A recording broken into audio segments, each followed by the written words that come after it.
Good morning and welcome to the Zombie Dance Party live stream. I am your host, Hive Tyrant 424, and I'm really glad to be back here in the game, 7 Days to Die. Now, unfortunately and somewhat sadly, we're back in the single player version. I had a really great stream last night with Purple Flower in the multiplayer stream. I recommend taking a look at that on my channel if you get a chance because it is it's quite fun. But here we are, back in my single sole survivor game, somewhat lonely, and yeah. So I found a base or a place to build a new base, my permanent base, out in the desert or near the desert. I'm sorry, I keep saying it's in the desert because I that's the part that keeps standing out of my mind, but it's not actually in the desert. It is in the green biome, right on the edge of the desert, and there is a vendor there, so that's where we're going to be moving my permanent base to, which of course means that all of that I've done, all of that really pretty rebar work has to come down. And it's going to be interesting. So I can't do I bring that down, unfortunately, until I have enough building supplies to build the new base, which is going to be very, very similar to that because that almost perfectly working. And so I have to get together some supplies and move the base. Now,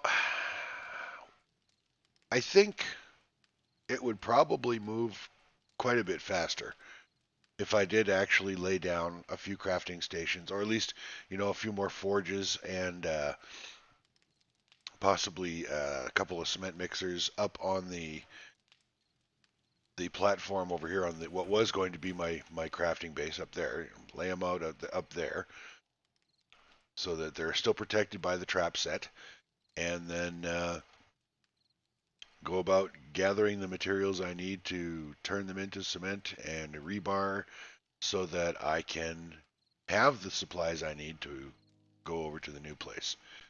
So that's probably going to be what I'm going to be doing today. So unfortunately, that does mean quite a bit of mining, and that also means quite a bit of mining without the use of uh, an auger, because I still haven't found one.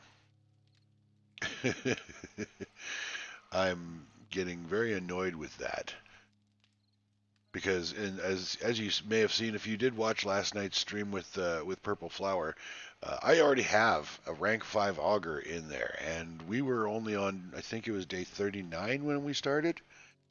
So, and I had that auger for like a long time. Well, not that one. I had a rank 2 auger that I bought at a vendor um, pretty early on in the game. I would like to say almost as soon as I unlocked that level of tech. And I have on this character better barter 2, so I think that might be what's been affecting my ability to find an auger at the vendors. So that needs to be my focus. I did increase my intellect to level 8 so that I can get my better barter up to Wall Street Tycoon. And I actually only needed to get it to 7, but I've got the nerdy glasses, so I guess yeah, we need to earn some experience to get that and hopefully do it before restock day, which will be on day 22. So after the third blood moon, unfortunately. But I'm hopeful that the third blood moon is going to go well, just because this trap set has worked very, very well so far. Now the setup that we had in the multiplayer game is almost identical to this one, and we had a lot of problems on Blood Moon, and I think I know what the cause was. My ramp was 2 blocks wide in that one, which allowed more zombies to come up the ramp at the same time, and that's nice. It helps prevent some of the traffic jamming that you get with a zombie horde. But at the same time, they were able to take out the fences twice as fast because the fences were damaging 2 zombies instead of one every time they came up the steps. So we ended up almost running out of ammo on that one. Flower disconnected, unfortunately, near the end of the blood moon, and that didn't work out very well for us.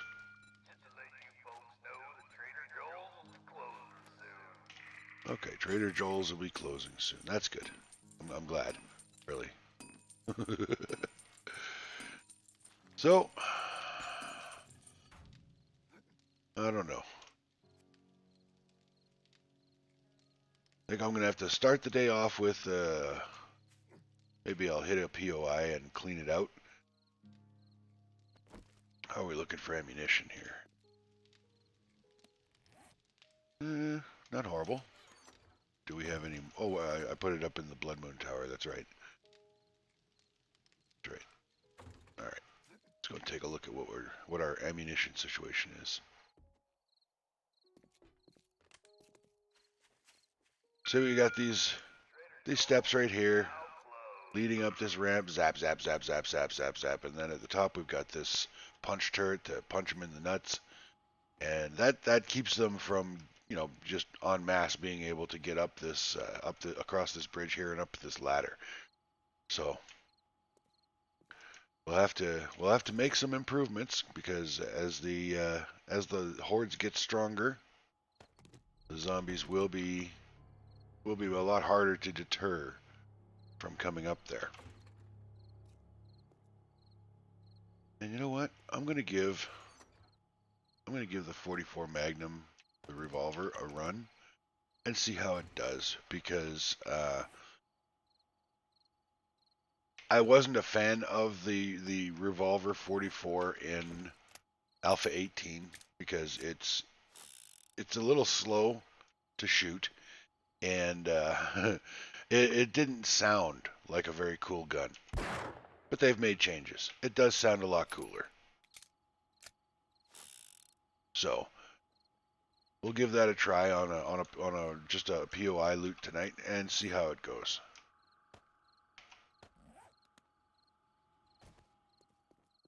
So I have to decide which one to do.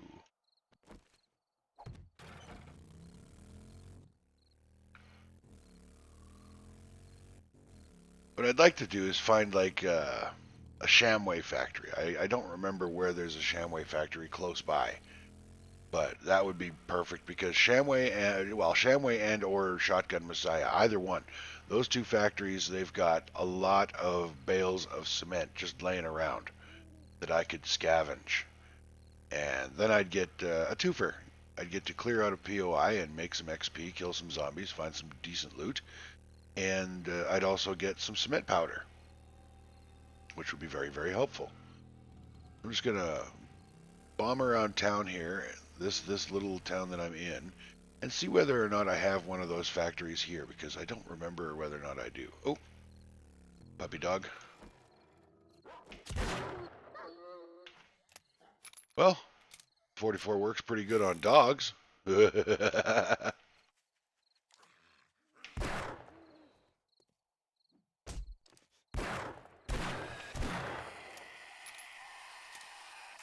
Yeah, that does seem to be firing a little bit faster, a little bit smoother than it did in 18. I don't know if they tweaked that, or if it's just me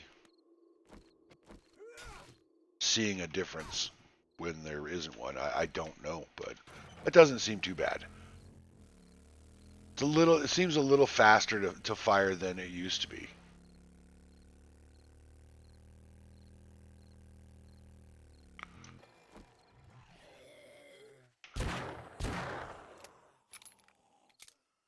It definitely sounds like a 44 Magnum. Not that I would actually know what a 44 Magnum sounds like. I've never fired one in real life. I've only ever fired a real handgun like twice my whole life. But it sounds like a 44 Magnum should sound. How does that? Sounds like a 44 should sound. Alrighty. I'm not seeing the stacks of any factories. What do we have over there? What is that? Let's go take a look.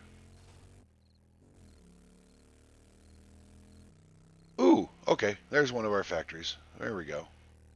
Which one is that? Is that the Shotgun Messiah? No, that's the Shamway. Cool. Okay. We're going to run in here into the Shamway factory at night, clean it out, and get ourselves some cement powder. I think there's more. Uh, I think there's more cobblestone bales than cement powder in the Shamway, but really it doesn't matter. We'll find what we need to find. Yeah, I better bring those. I don't know. This is when it's a tough call to make. Do I want the 10% bonus to experience, or do I want the better loot goggles? I'm not sure.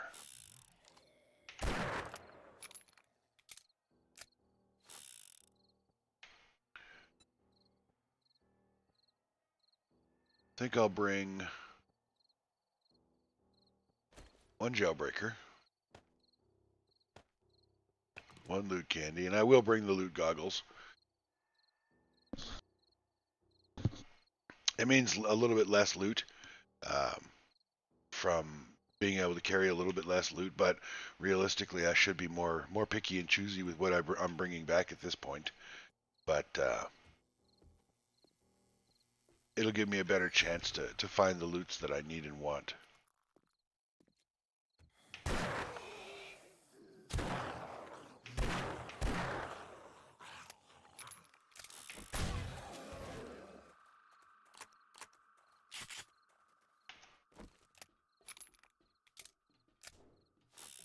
I made a friend. Apparently they want to play.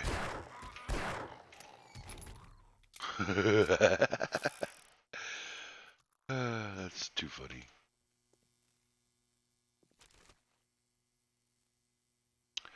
Now I do have a stealthy gun.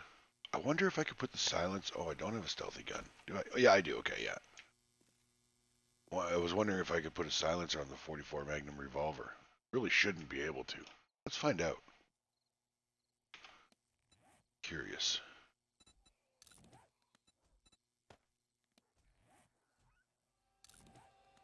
Nope. Can't put the silencer on the 44. Not on the revolver. You can put it on the vulture. I know that. So I guess we're gonna try and sneaky our way through this.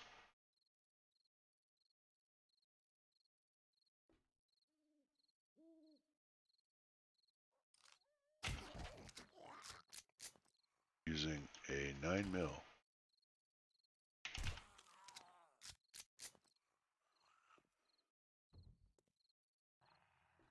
I'm not sure where the sleepers are, or where all the zombies are in this room. I could very well end up blundering into a sleeper and waking up the whole room.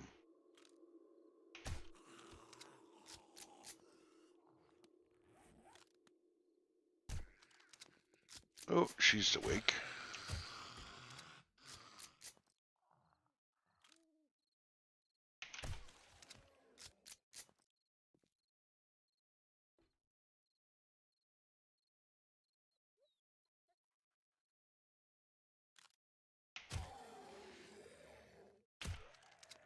I hear a puppy dog outside.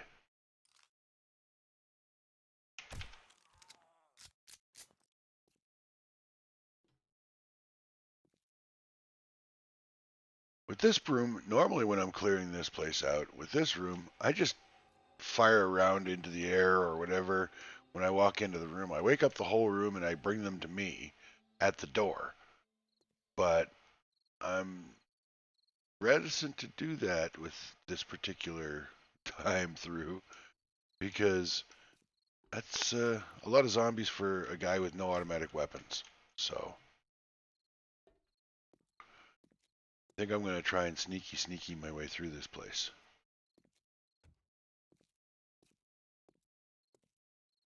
That's the smarter way to play this at night. At this particular level, I think. Oh, it's day 21. It is Blood Moon Day today.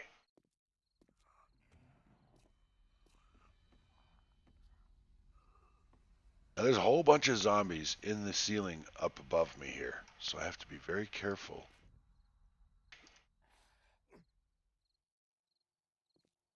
Does this thing have any covert cats? No.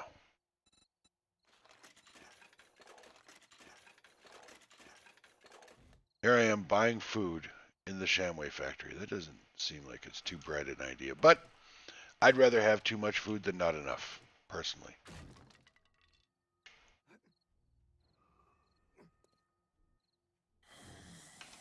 Uh-oh.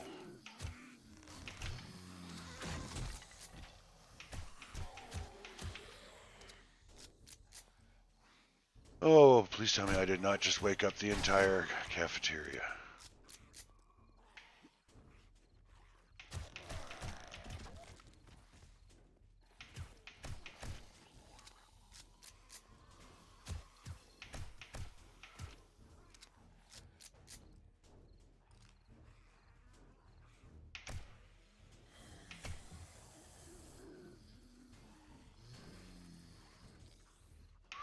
Oh, I think I woke up the ones down in the bathroom.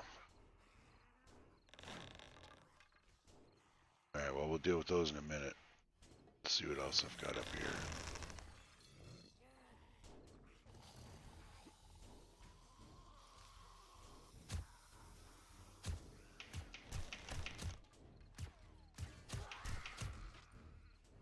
Oh, I didn't know that dude was in there. Is there another one in here?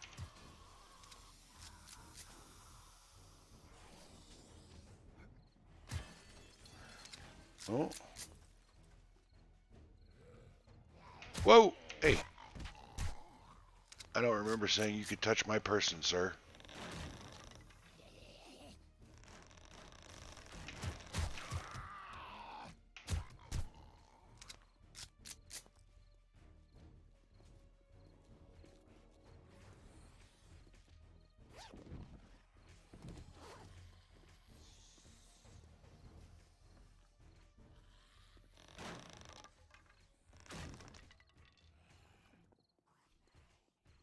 Alright, well, I suspect I'm not going to be able to get through this without killing off those zombies, so...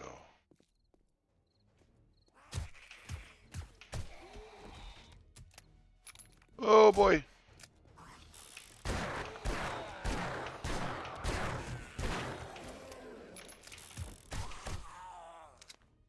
So, ladies and gentlemen, when you're finished firing a weapon, it's a good idea to reload.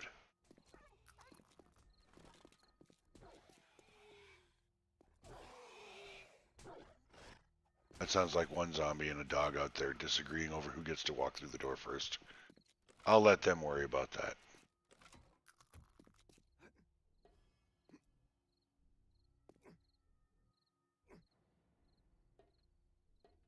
Okay, now what do we got? Pretty sure that I've cleared all the zombies out of the cafeteria.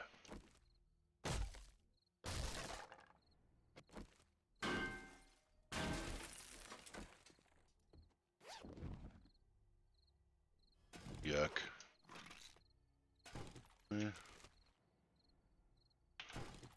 Crap, crap, and more crap. It's alright. We'll make it, dude, work.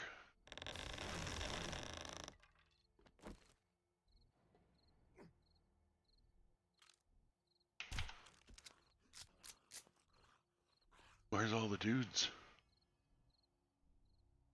There's supposed to be a lot of dudes in there.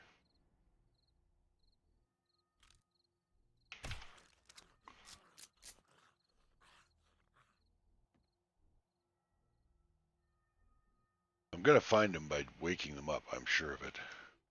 But, we'll do what we gotta do, I guess. Oh, hey, I saw a construction hat there. Come on.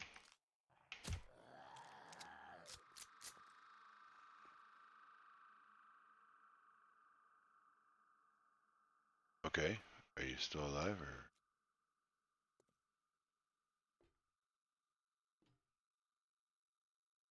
No, he's dead. So who growled? Maybe it was him. Alright.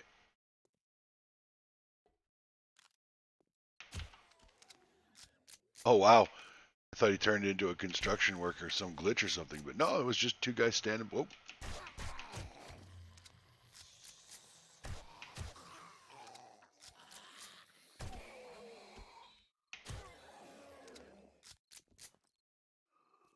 I do seem to have a penchant for popping them right in the junk, don't I?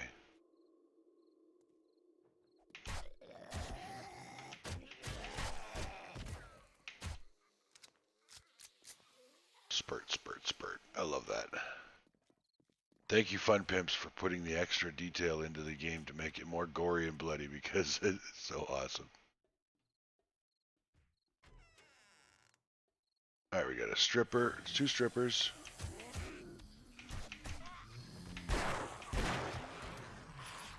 Two strippers and a farmer.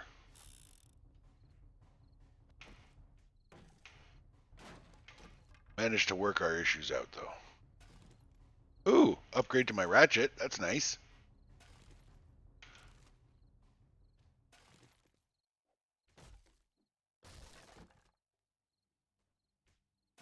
That's some motor tool parts. New lucky looter. Find more dukes in loot. Alright. I'm alright with that. And not an upgrade to the gun, but we do have some bullets and a knife. That's good. Did I bring? I did. But I should know. I got to save that for the loot box on the roof because that's a long... Well, I do have to go back to the bike, I think, to drop off some of this junk. Of course, I'm just going to drop some of it.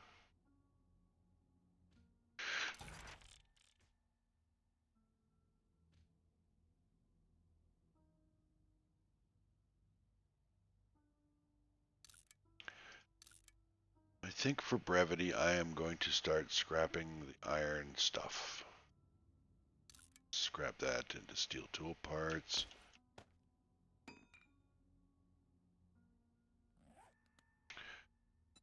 How many lockpicks do I have? Well, I think I can afford to break a couple.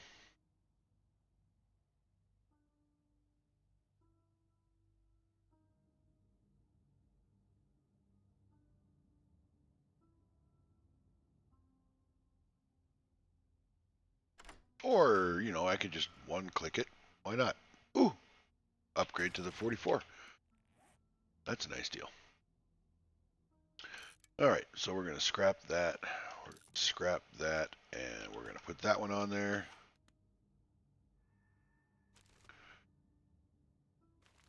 That helps alleviate some of my inventory woes. Garbage can. No, I already checked that one. Alrighty, onward and upward.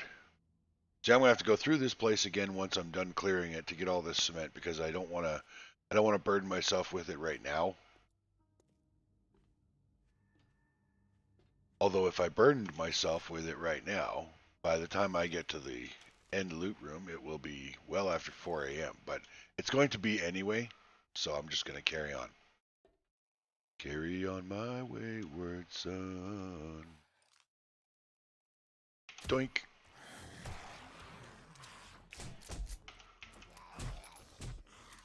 I loaded this thing when I picked it up. Oh, I'm screwed.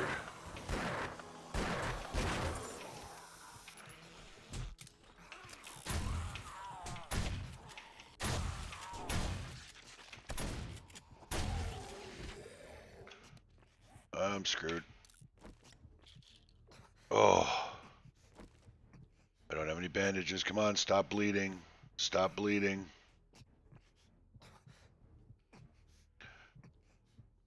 Oh my God.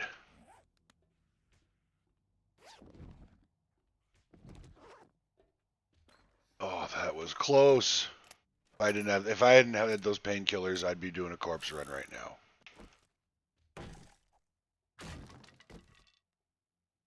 Now I better hope there's some frickin' medical supplies in here because I'm in serious trouble if there aren't.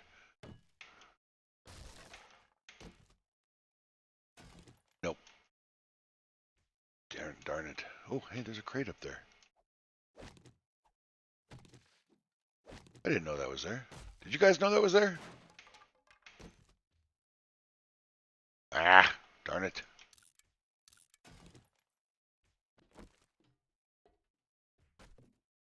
Uh,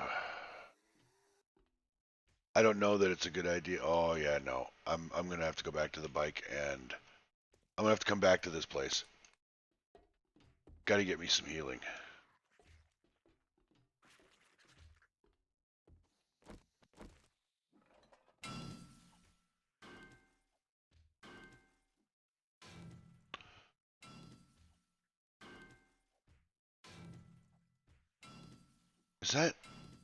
Is that the infection? Am I just noticing now for the first time that that icon it looks different than it used to? The infection. Am I wrong?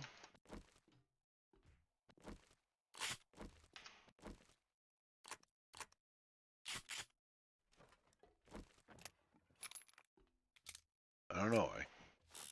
For some reason, it looks off.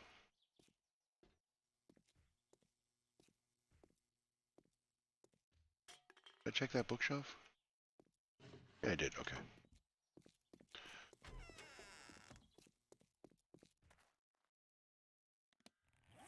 Near death, and I'm still worried about loot.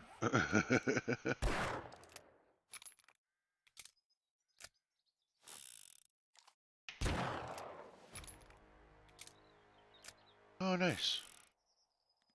All right. Well, let's get my better barter up a little bit.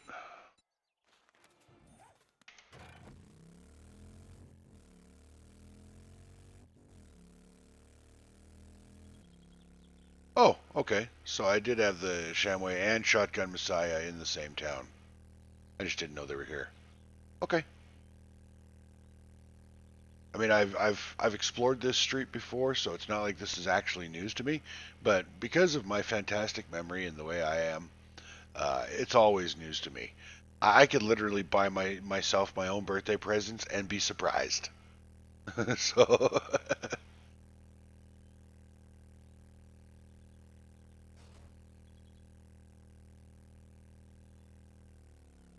Graceland, really? Oh, I did mark it. I did mark it. I have to remember to hit that before I move bases because I want that super corn.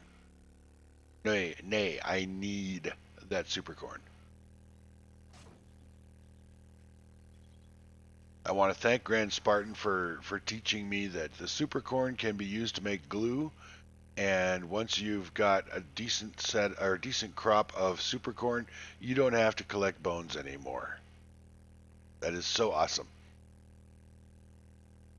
You use bones and murky water in the chemistry station, and poof, you have glue.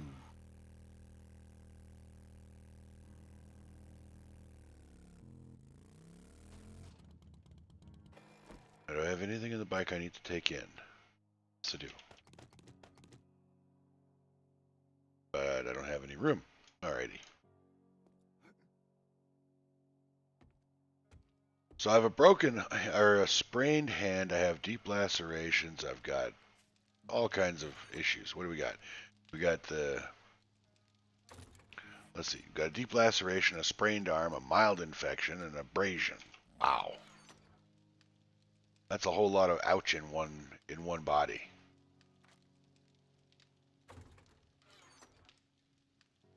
All right, we'll take care of the. Wait, where do I have? Is that honey? No, that's beer. I know I have honey somewhere.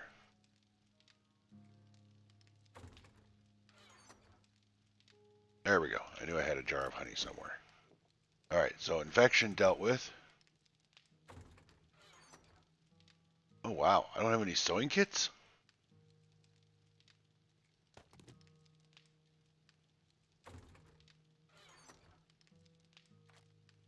How do I not have sewing kits? I'm just not seeing it. Oh, there they are. All right, so that's taken care of. So I can't do anything about the sprain, but the abrasion, I think I can fix with a first aid kit. Well, not the whole thing, but I can greatly reduce its time. There we go.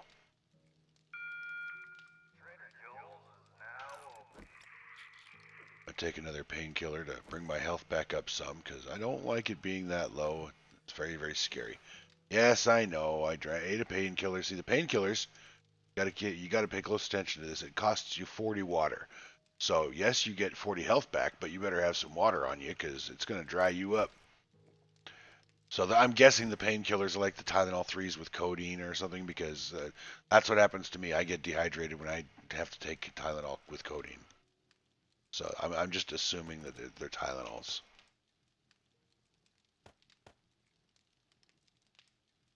I'll throw that in there and sell that.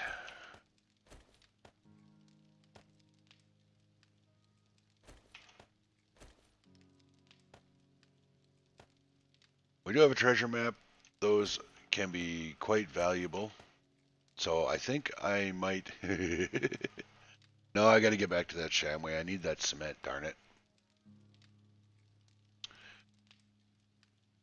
I need that cement.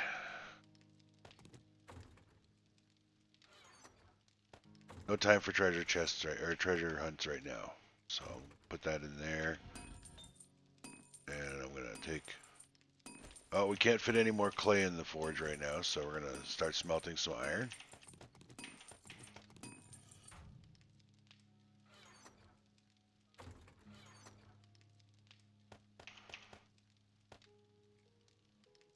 We'll do that. Right?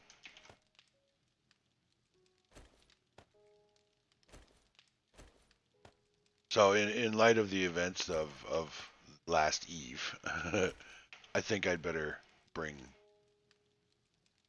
bandages.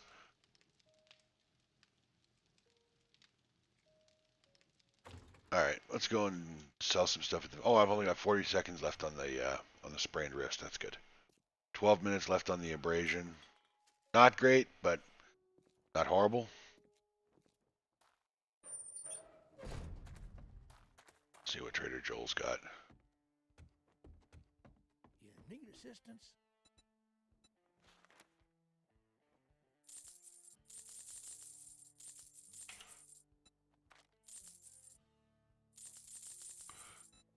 I wonder now that I've upped my secret stash if he'll offer me anything else or if I still have to wait for restock day.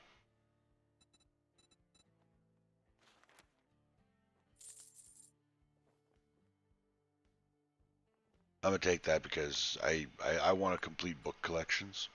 I like to complete the book collections. Ooh. It's awfully tempting, but I don't even have a crucible yet. I'm not even into making forged steel yet. Excuse me. Kind of feels like I'd be putting the cart before the horse here. But at the same time, if I take that, then I won't have to spec into Grease Monkey to get it. And that's the chassis, so that's the harder one to find. I might find 4x4 accessories in a loot, in a stash someplace. Yeah, I'll buy it. Do I want to? I'll probably get offered enough machetes for quest rewards and stuff that I probably don't need to buy that. Plus, I'd have to spec into deep cuts in order to get my money's worth out of it. And no improvements on the book scenario, so okay.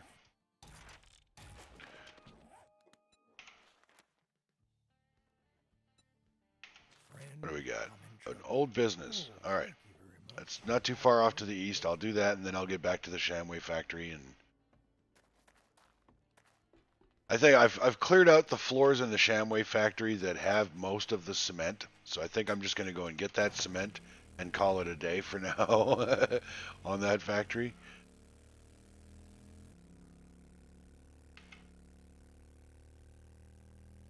Now, today's broadcast is going to be somewhat shorter than my usual broadcasts again, and I don't plan to make a habit of this, but it is computer shopping day.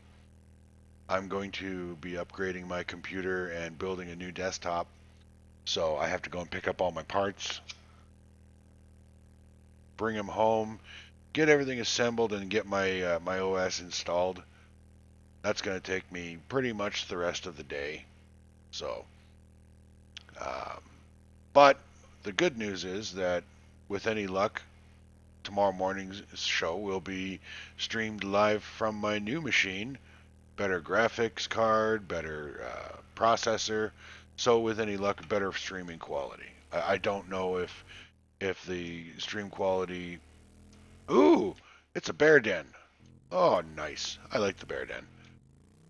Usually. Last time I was in the bear den, I actually got killed by the bears. Ooh, that shotgun is not going to last a fight with a pair of zombie bears. There we go. Same with you. So anyway, I don't know. I checked up on the quality of my stream last night. I was looking at one of my episodes, and it's not bad quality. It's about the same or average quality that I've seen on other streams. But I'd like to see if I can squeeze a bit better quality out of my videos than that. So I'm hopeful that the new computer will be a big step in the right direction for that.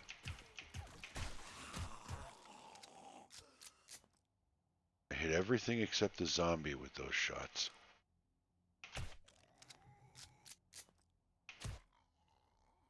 You know what? I'm starting to think maybe I got rid of my crossbow a little prematurely because the 9mm doesn't seem to be doing quite as much damage.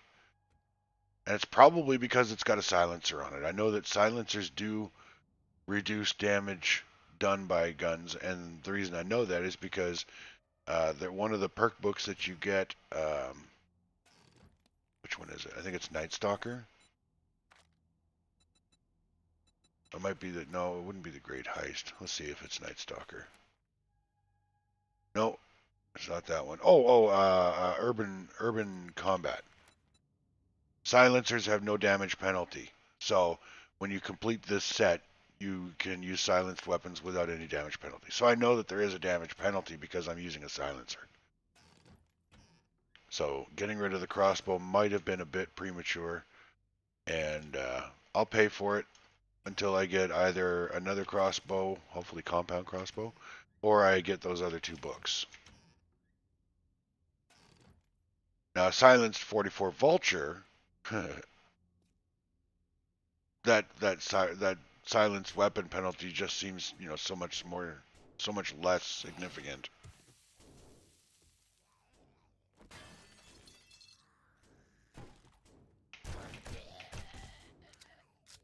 I wouldn't shoot you guys in the crotch all the time if you didn't present them as such, attractive targets, really.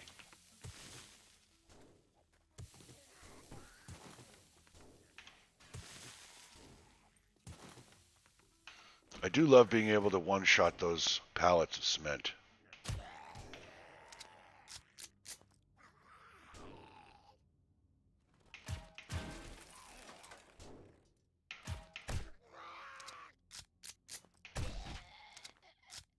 I would like you to stay dead, sir. Really?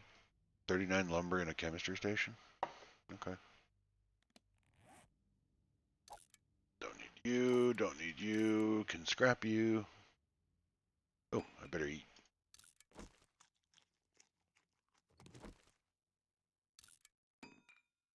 Why didn't I bring food with me?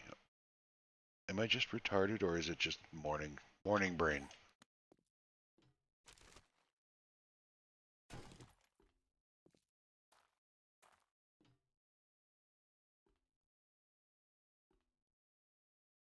Okay. Okay, we got with our boxes.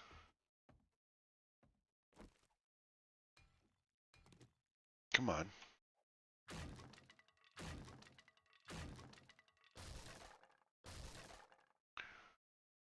Now, for those of you who don't know, there are two zombie bears, one in that cage and one in the cage in the other corner. Soon as you go up the top of these stairs, you wake them up. I don't know if there's any way to prevent that, so I'm going to try to stealth.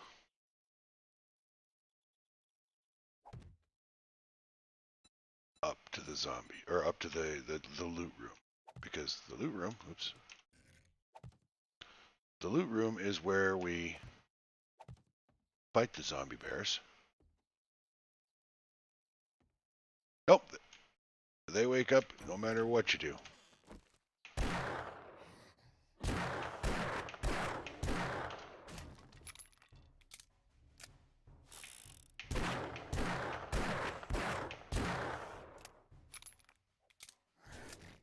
Oh, it is a 6-shooter.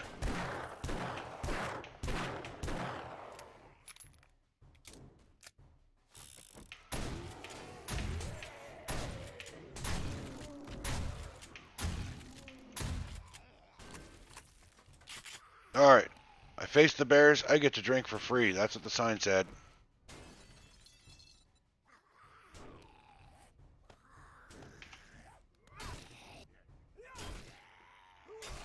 Okay.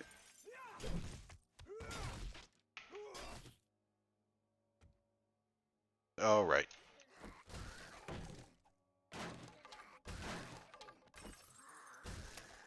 The hell was that?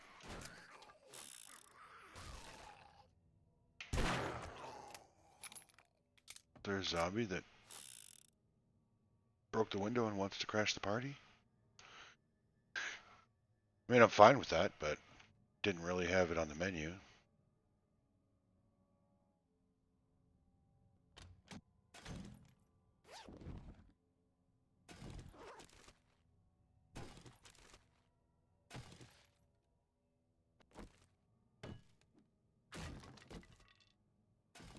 So here's something funny. I don't think I've ever actually done this place as an actual quest. I don't know where the other places I have to clear are. I thought I cleared everything. Maybe there's somebody out here.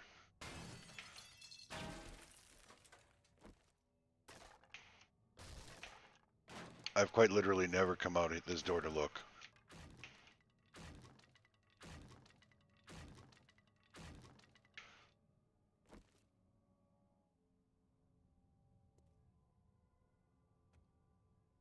Alright, apparently there are zombies out here.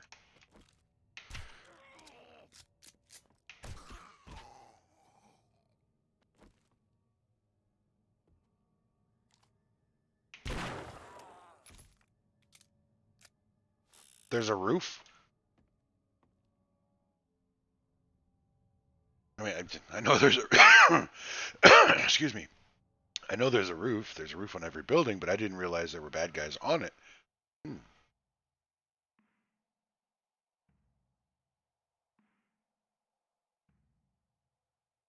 I've only ever come into the bear den for the Mega Crush machine, the soda fountain there, and the bears, the bones and the flesh, as well as the loot room. I didn't even know there were bad guys up here. Oh, lots of bad guys up here. Ah, crap. Birds. How did they not see me and wake up?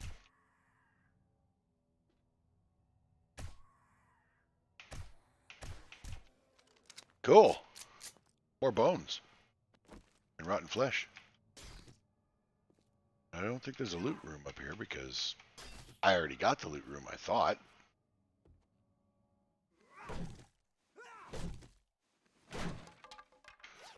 Oh, I gotta get the satchel. Oh, almost called this job done.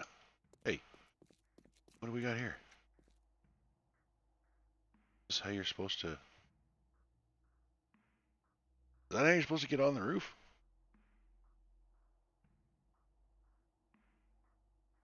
I don't know. I'm very confused. Not an unusual circumstance for me, but... Okay, just gonna check the sinks for acid. Or, you know, shotgun shells are also good. And get the rest of my bones and rotting flesh, and then track down that there satchel and get out of here. It is day 21, and I'm losing daytime here. I gotta get ready for the blood moon, make sure I have everything set there. Oh, the satchel was down here. Ah, there we go.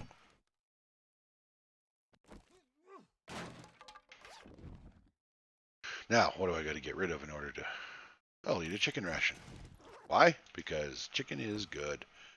We like chicken. And I shouldn't be too far from that Shamway factory, so I can swing by there and pick up the cement.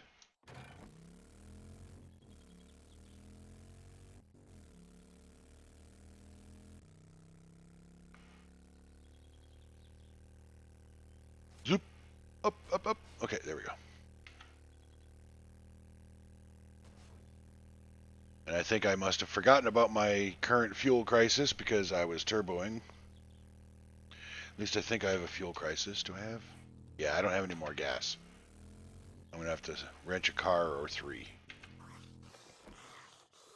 But I'm going to talk to this biker.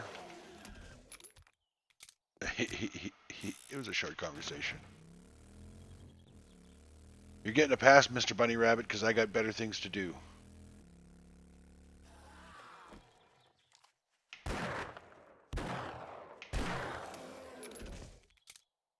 I seem to be a better aim with the the 44 Vulture. I don't know why. Maybe it's because I can fire faster and I'm just compensating for really lousy aim with, cyclic rate. And I heard a zombie over in that junkyard, but that doesn't concern me. What concerns me is getting all that cement. And that's worthless, so I'm going to scrap it. What's that worth? Yeah, I'll sell that. Okay. So I'm going to go and get all that cement from the 2 floors. Then I'm going to wrench the cars out here to get a little bit of gas.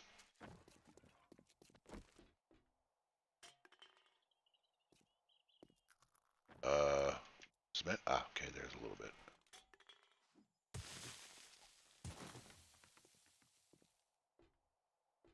Really? That's all I'm going to get out of this room is 2 bales of cement? Alright. There's more in there. Lots more in here, actually.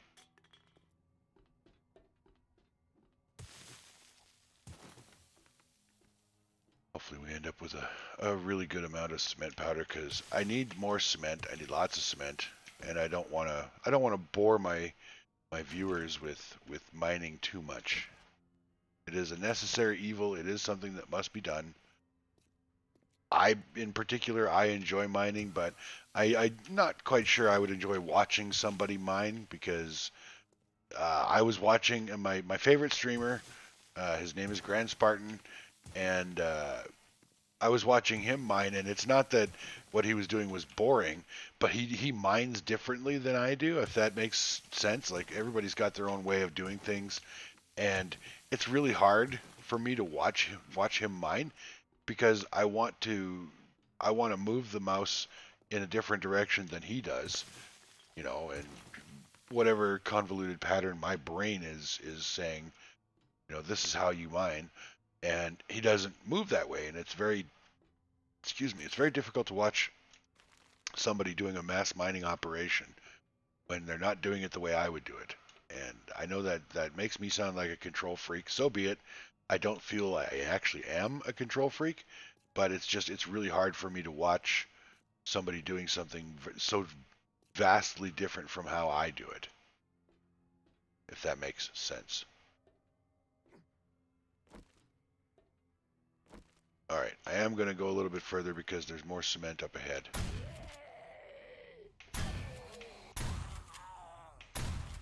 And it's not nighttime anymore, so these zombies will be considerably easier to put down.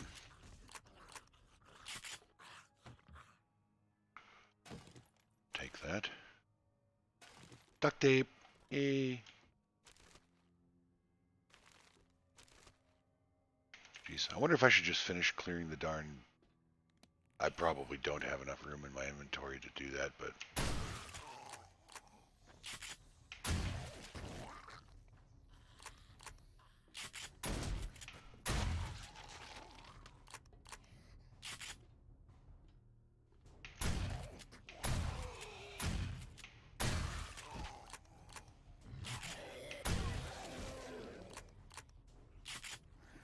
Are there even any cement bales in this place? I don't see any.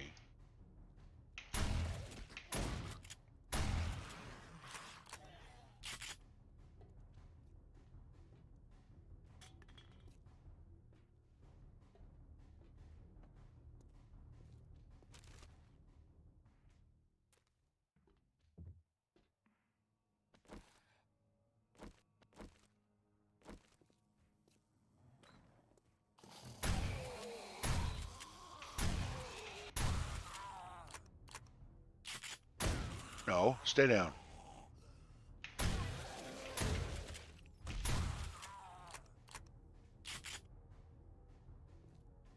Hey, I destroyed a countertop.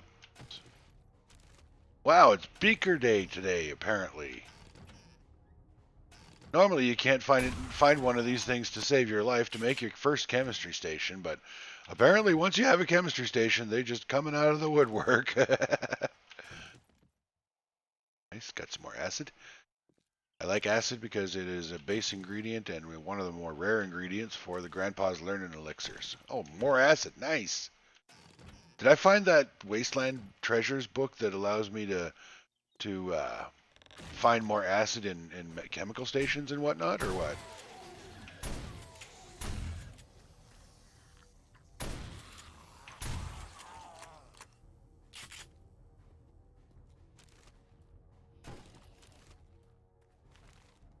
Oh, there's a zombie outside. He can stay out there. Or he can try and beat his way in, and by the time he's in, I'll be up in the next floor.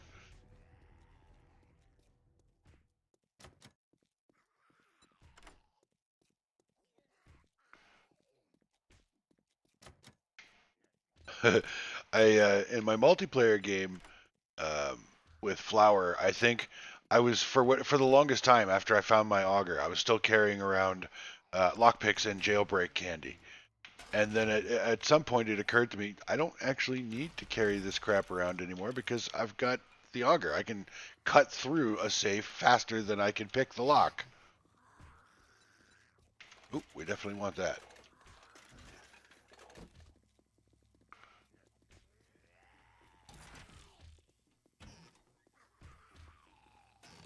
Oh man, I'm not gonna be able to finish clearing this place. Not that I think I have time, because look at the time. It's already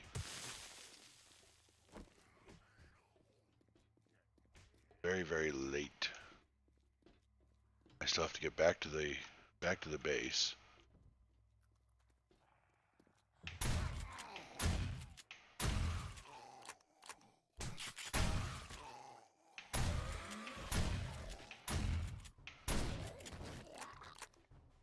How that doesn't wake those guys up is beyond me.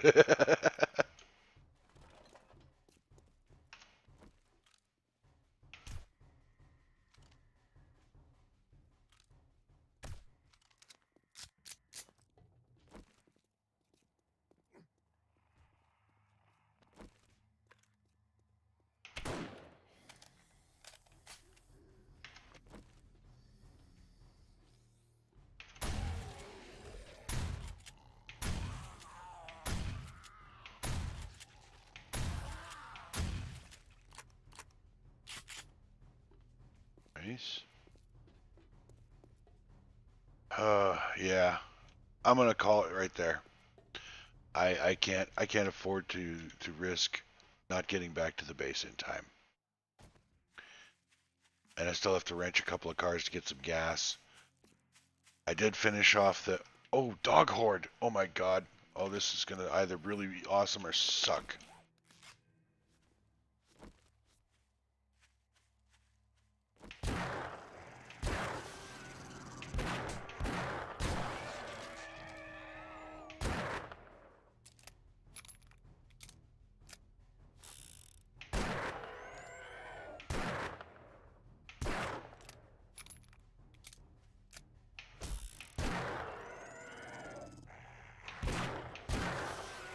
Okay, so it was awesome. Because that's a lot of bones, some animal fat, and a lot of rotting flesh.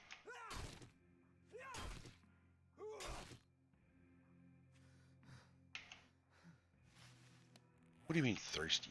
How can a guy be thirsty? Day and age. Well, sir, by not drinking. That's one way. Come on, come on. There we go.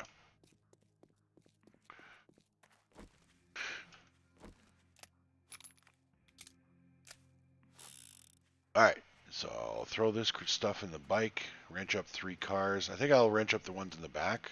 I should have time. It's only 1,500. 1,500, yeah. Ooh.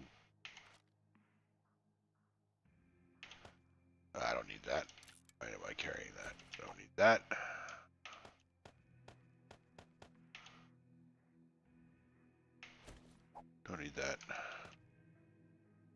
Another 8 scope. I only need the one. I'll sell that. Okay. So here we go. Do I have a... I do.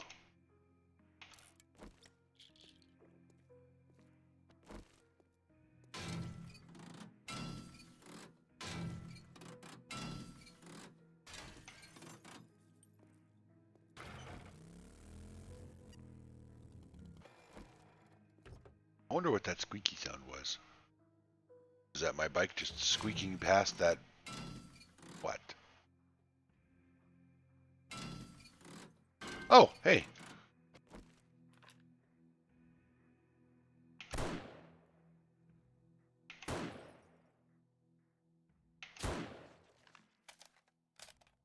I blew off a body part and I think she's still alive. Nope, she's dead.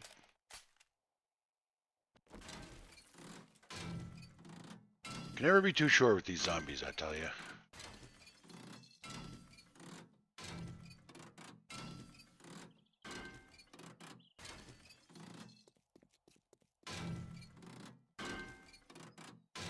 Three cars and I'm almost up to 1,000 gas. I really do like that hacker's candy. Do I have salvage operations? I have 1 point in it. Not sure if it's the ratchet that it makes that much of a difference, but I know that I wasn't getting anywhere near that much gas with a wrench. So I don't know if it's the salvage operations. I mean, it's probably a combination of salvage operations and using the ratchet, I imagine.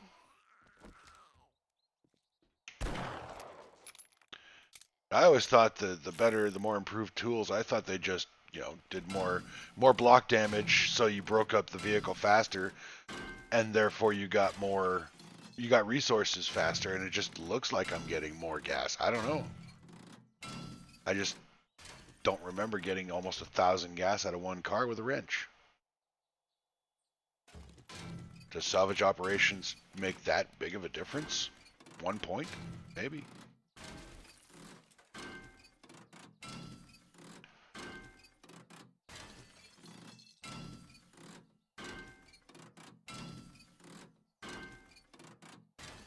Let's take a look. See what it says. Salvage operations. Deal 10% more damage, harvest 20% faster, and gains 20% more resources with a wrench ratchet. Okay, all right. So it does all of the above. I wonder. Take a look at the description of the ratchet and see if it does. Oh, doesn't say anything about doing extra damage to, or giving you extra resources. But I've got 3,000 gas again, so I should be okay for a while.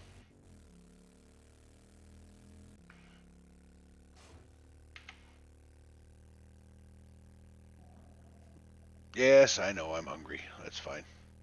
Take care of that when I get back to the base.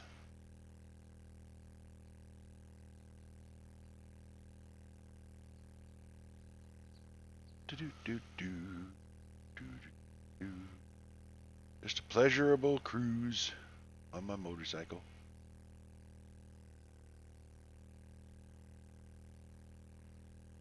I did see that chicken, but I gotta get myself situated at the base. Blood Moon is coming up. I want to turn in this quest, sell off my junk, and be in the tower ready to go.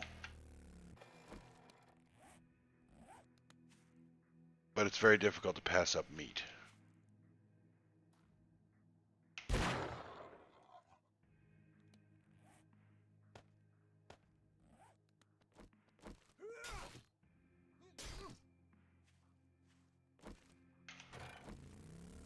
Piggy is so yummy. I very frequently have pork steaks.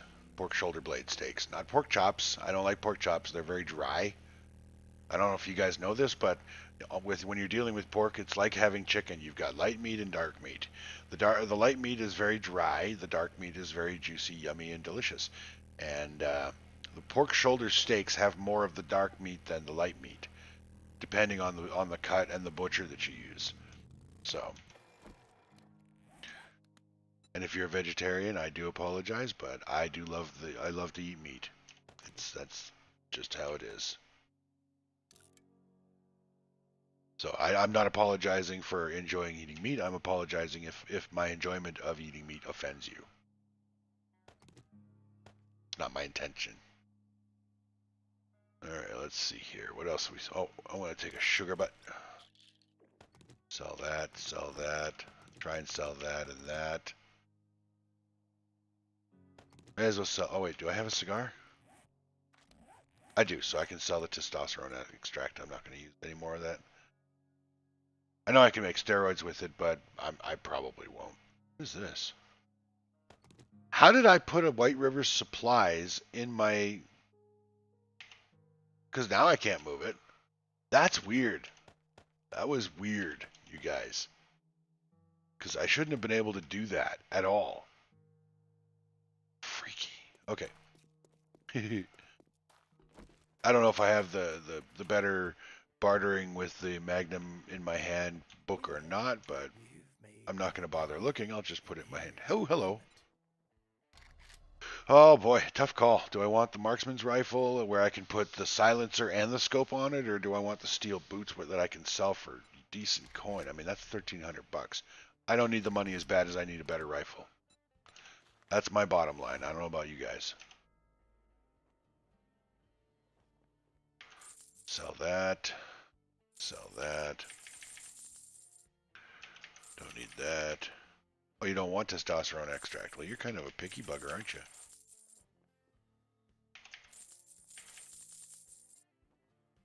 I didn't want to sell it to you anyway. Deadbeat merchant. Gratitude. And safe travels, friend. I love that dude.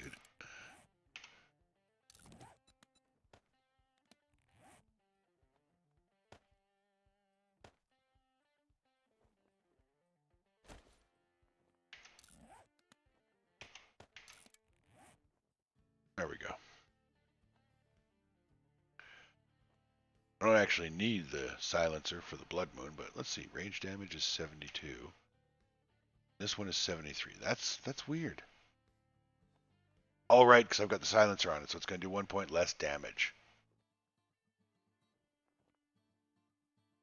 That's all right.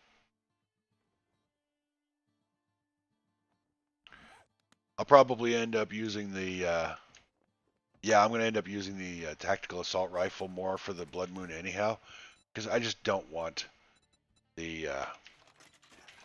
I don't want the zombies getting up to the top of the ramp. I'm a little Pavloved from my multiplayer with Flower last night, and I would just assume the zombies didn't even get to the top of the tower.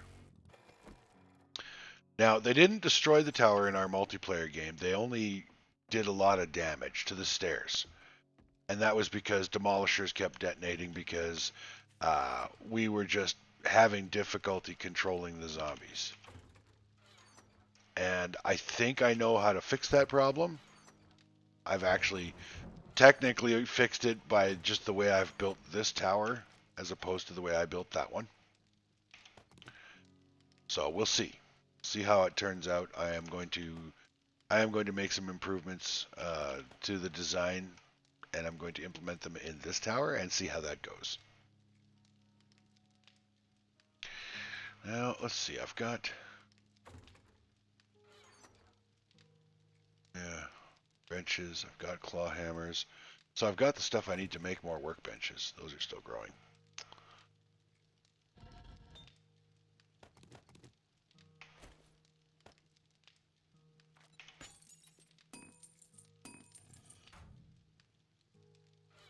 Okay. I need food. I need to eat. Let's see here. I can eat pears. I can eat the chicken soup.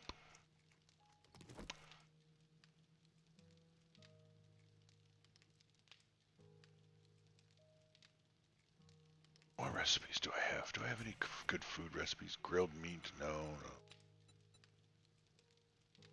No, I don't really have any good recipes. I have bacon and eggs, but I don't think I have eggs. Do I have eggs? I have 2.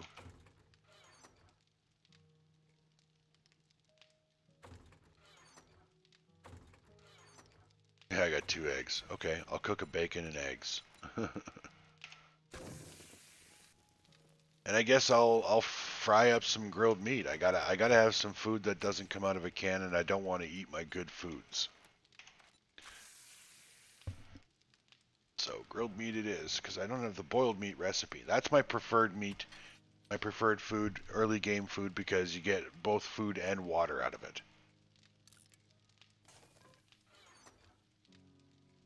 Throw that in there. That.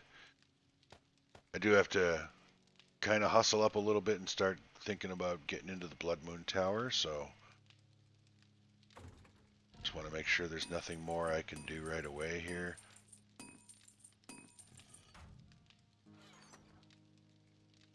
I have water. I will have food by the time I go into the tower.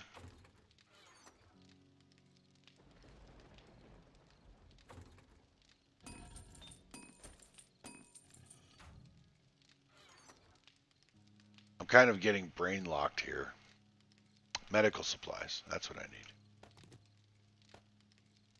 need. Painkillers, and I should have vitamins. Oh geez, I hope that's not my only infection fighter.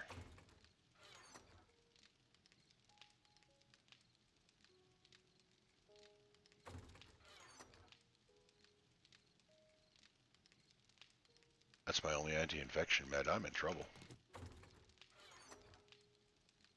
That is my only infection med. Oh boy. Okay.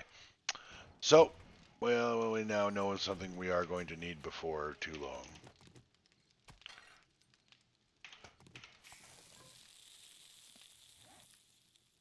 Okay, so I'm going to eat that. I'm going to get myself into the tower here.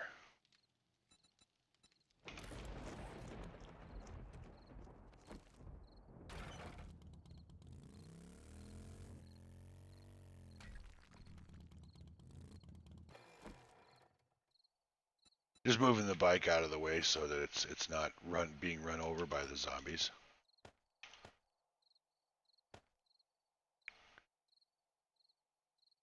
I won't need the ratchet for the Blood Moon. I will need the lucky goggles after the Blood Moon. That.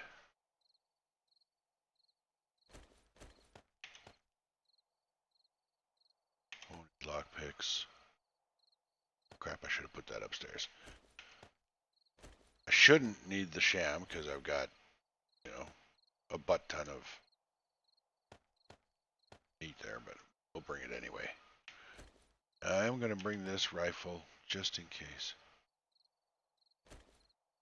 So we'll put that on the tool belt. We'll put that on the tool belt.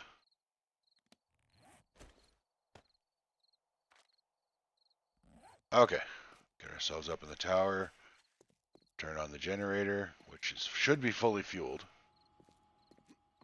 Because I don't leave it on during the week yet.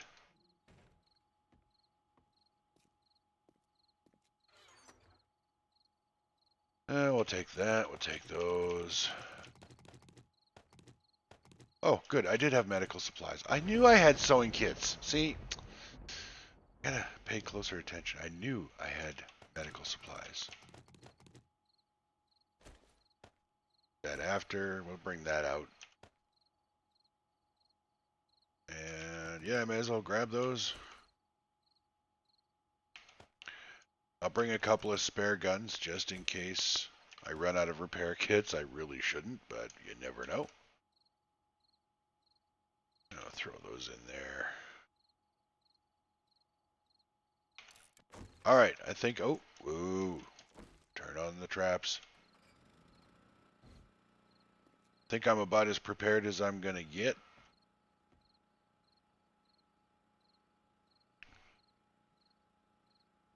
That is probably something I should be doing before the Blood Moon, but I just can't think of it. Like I said, I'm a little brain locked.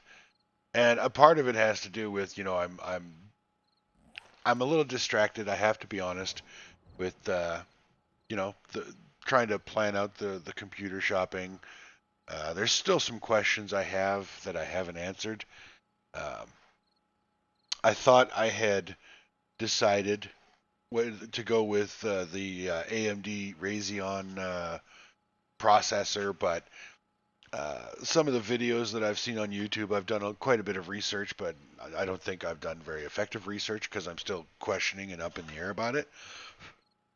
But I thought the Radeon would be the better, excuse me, processor. And then I ran across one video on YouTube. The guy was saying, "Why are people still buying Intels?" And so I watched that video, and now I'm back up in the air about which one would be better. And that's really where I'm stuck because the processor purchase determines the motherboard, and then I mean, I have a difficult choice to make, and I'm not sure which one is the right one.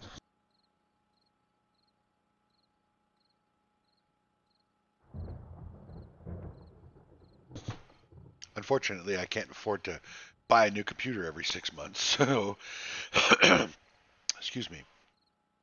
And this one is going to be a fairly significant investment because it's being supplemented by the injury disability fund that I've been drawing on. So,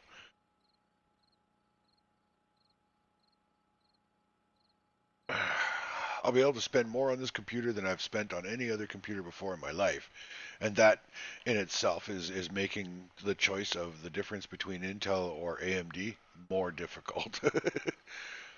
Because I'm not sure which one it'll be, and I don't want to buy the wrong one. I want to buy the best processor I can. I mean, obviously, everybody wants to buy the best they can, but what I'm looking for is a processor that can handle gaming and uh, streaming, because those are two things that I really enjoy, but also rendering for like video editing, because I do have a side hobby of video editing going.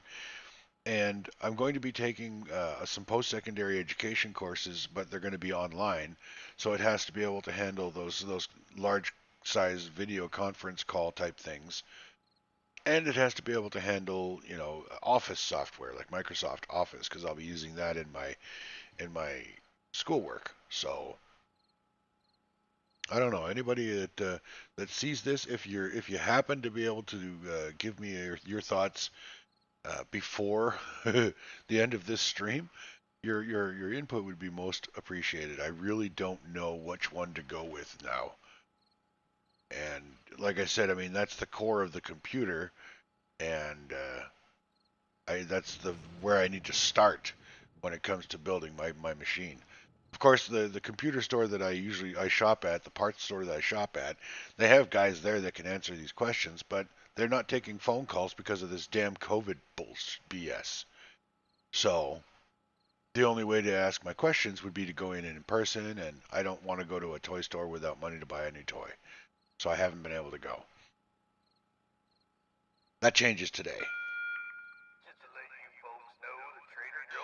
Okay. Oops. Let's see. What are we at for game stage? 39, level 39, and game stage 70.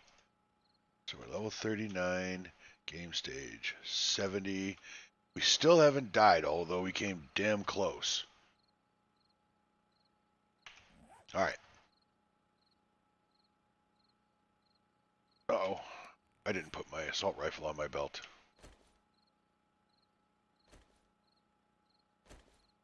Well, the backup marksman's rifle just got demoted to really backup. I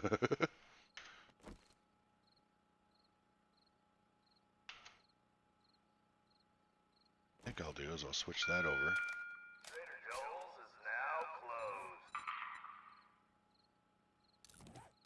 I'm going to take the silencer off because I don't need it for the Blood Moon. I love how the extended magazine on that marksman's rifle gives it one extra bullet.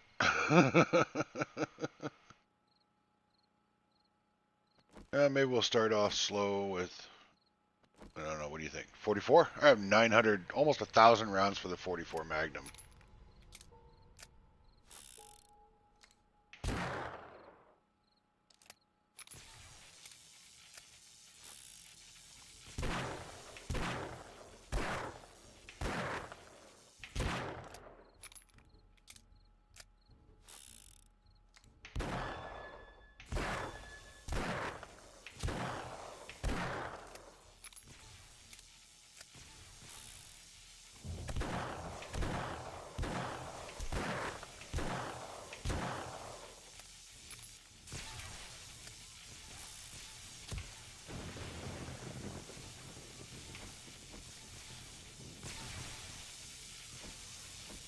Drink down my buff drinks.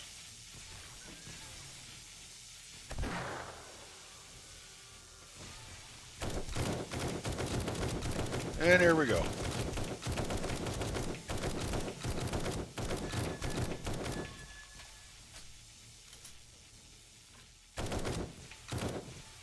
I don't like it when people break my walls for no reason, lady.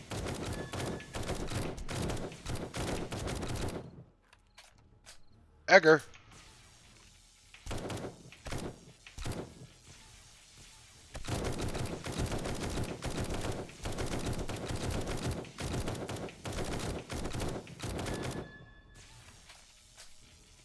One thing you may notice is that I've built so close to the vendor that if I miss the zombies, I'll actually hit the vendor's property. That is not an accident. That's deliberate. I do that because in previous games, previous builds, demolishers, if they explode at the base of the ramp, they've destroyed the ground around the ramp, which then makes the zombies unable to get up the ramp, and then they start breaking the tower. But also, when I've gone with the machine gunner build, and I'm using armor-piercing ammunition in the M60, what I've discovered is that I would actually dig a hole at the base of my ramp, because the bullets would pass through single zombies and into the ground blocks below them. So by building right at the edge of the vendor's property like that, what I've done is I'm using the vendor's property damage immunity to prevent both of those occurrences.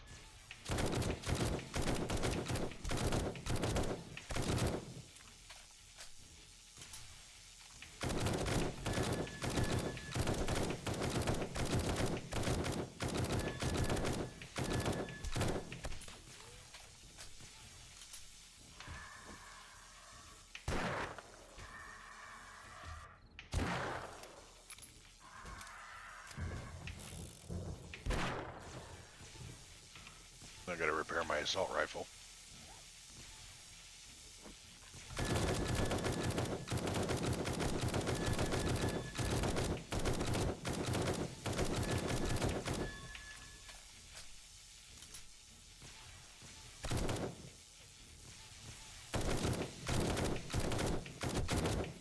I don't know why those idiots go for the walls.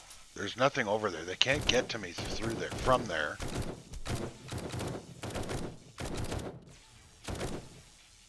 Like, did the Fun Pimps actually program them to try and destroy traps?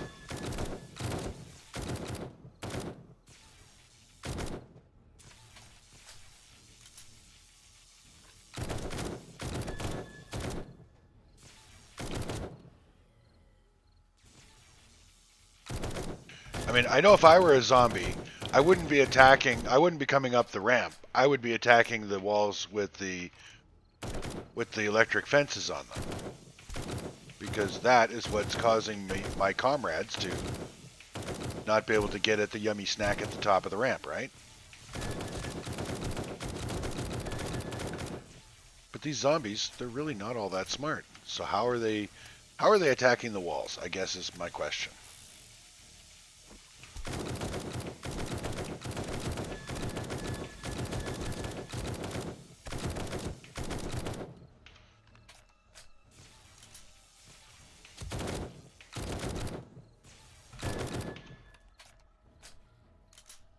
I'm going to switch over to a less bullet consuming gun for a few minutes here. Let the zombies kind of pile up on the stairs.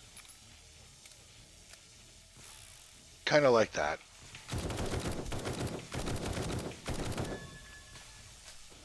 Did I grab? Yeah, I did. Okay.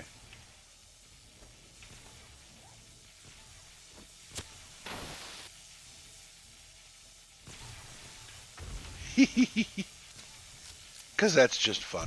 What can I say?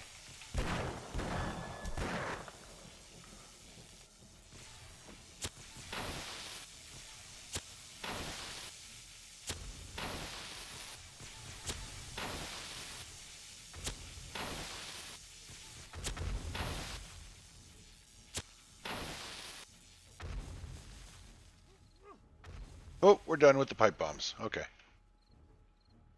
They are fun, though. See, look at this. They're attacking stupid parts. They're not even essential parts.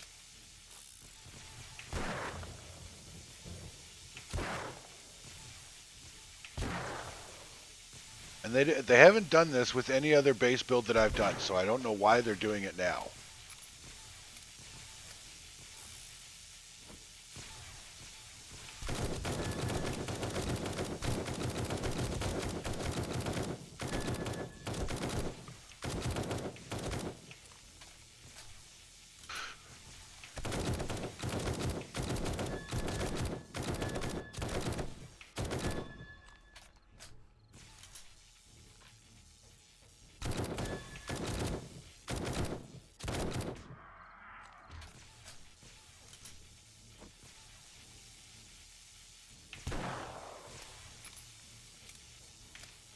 Shouldn't have left that open. Oh, that needs to be repaired.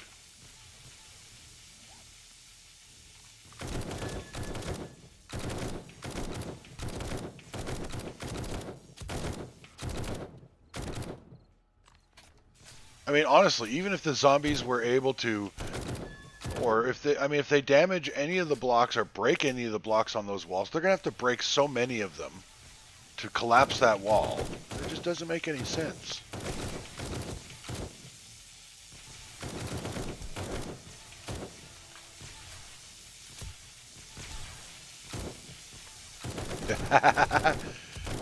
Sledgehammer just ragdolled that dog all the way off the ramp.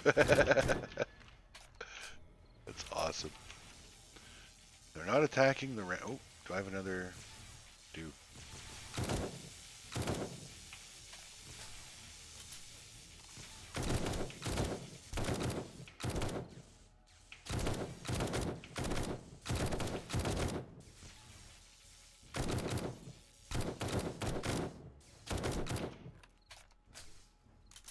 Uh-oh, I'm almost out of 7.62.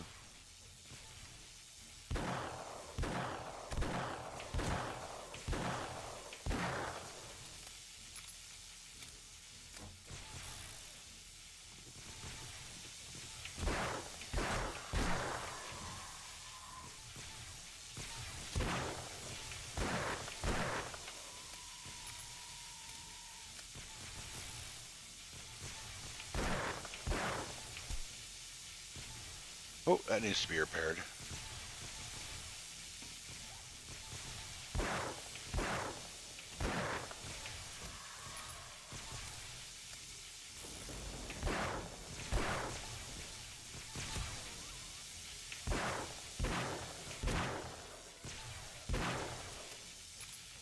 Alright, well, we'll have to let the traps and the sledgehammer take care of the zombies on the ramp for the time being, because these guys are curiously making progress, just destroying that wall.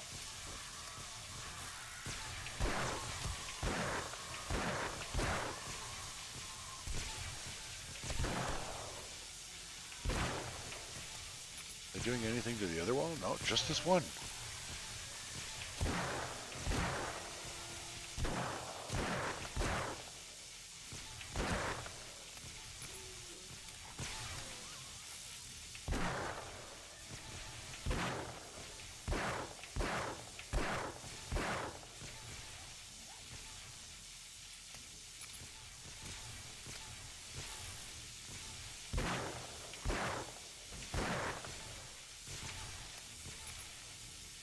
Alright, you morons can just fall down that hole.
That was cool. She kind of stumbled around and was like, oh my arm," and then died.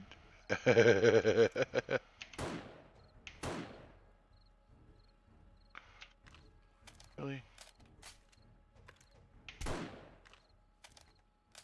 Alrighty. Well, that's another blood moon concluded. 2 a.m. Alright, let's grab ourselves a drink. Keep that dehydration from settling in too deeply. Eat us up some food. Then I'm going to dump out my bags and I'm going to go and see what kind of loot we got. Because, yeah, we had quite a few dead zombies there. I just not understanding why they were so feverishly attacking that one corner of the wall. I mean, I get why I would do it. I mean, you take out that one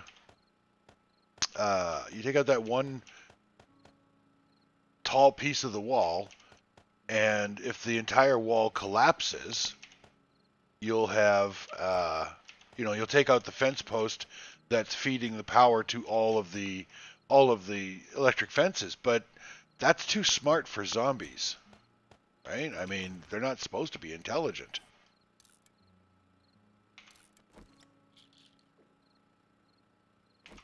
So I have no answer for why they were attacking that particular wall. I'm gonna have to try and work on the design and figure that out for the new base, because I don't want to have to sit there and babysit that corner of that wall every blood moon. Eventually, I mean, it's not going to take very long, but eventually I'm not going to be able to. I'm going to be too busy dealing with the zombies on the ramp, because they are going to get stronger as we go up in levels here, so.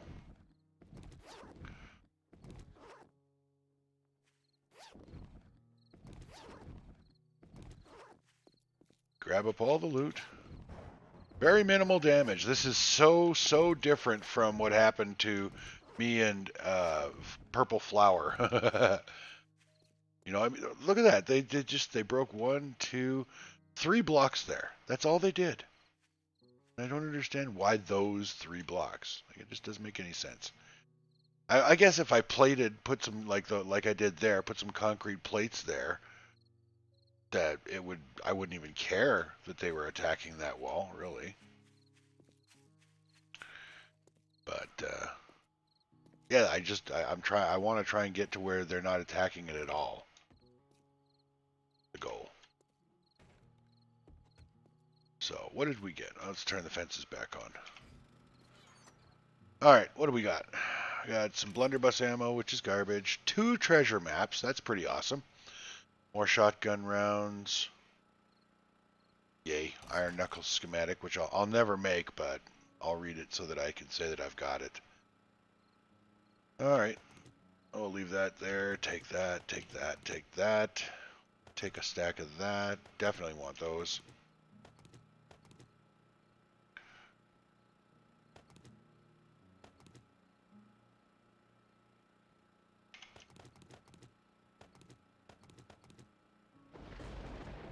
That should be about all I... Oh, wait. No, I need my food.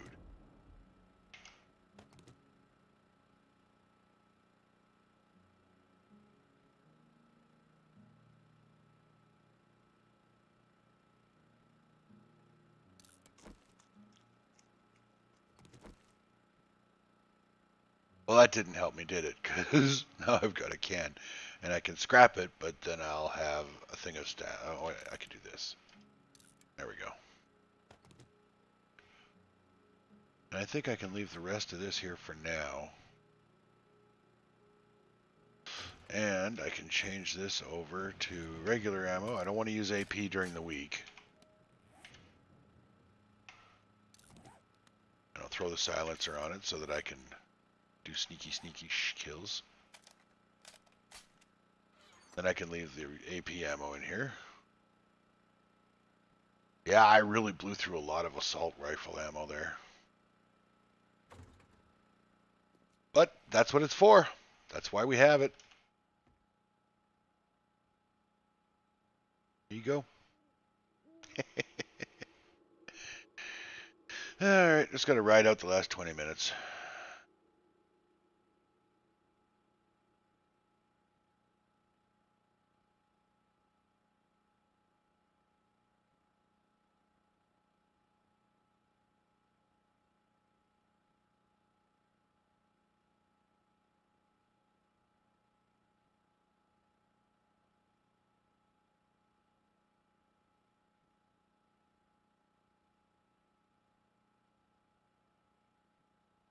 Oh, what did we get for... Okay, so... We have 1,358 kills. 269 kills tonight on the Blood Moon, everybody. So the first, or the... I didn't actually take note of the first Blood Moon 7, so I don't know what our kill count was there, but I don't imagine it was very high. But Blood Moon 14, we did 183 kills that night, and this is 21, and we did 269. So we are growing, and I imagine that has partially to do with the increased number of traps. And I don't remember if we had all these electric fences for 14 or for 14 or not. I think we did. I think this setup has been pretty much the same. The only thing that's changed is I got more bullets. This Blood Moon than I had last Blood Moon, so it's the only thing I can see that I've changed. So let's see here. Gonna go ahead and put my better barter up to the highest I can afford to get it for now. And I don't know, Daring Adventurer, or should I go my last point of living off the land? That needs to get, I need to have a fortitude of 5 for that. And I don't have the tough guy sunglasses like I should have because I was stupid and I sold them. Oh, whoa. That's what jumped down onto my live traps. At least I don't think I have the tough guy sunglasses. I'll take a peek in the base and see if I do actually have them. If I have the tough guy sunglasses, I'm actually going to be laughing because then I can take that higher level of living off the land. No sunglasses there. No sunglass. Oh, wait. Oh, crap. Damn it. That's perception. No.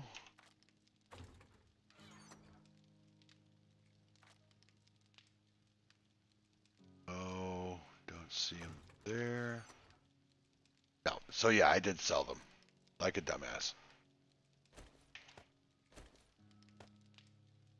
Well. It's okay.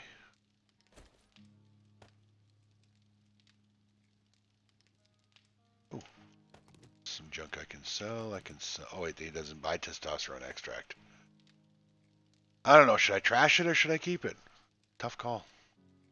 I'm going to see if he'll buy those feathers because I don't need them. Ooh. Sell that.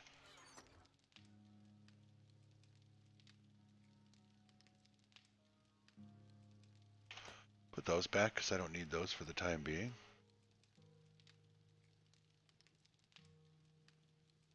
With any luck, I'll actually remember that I have them.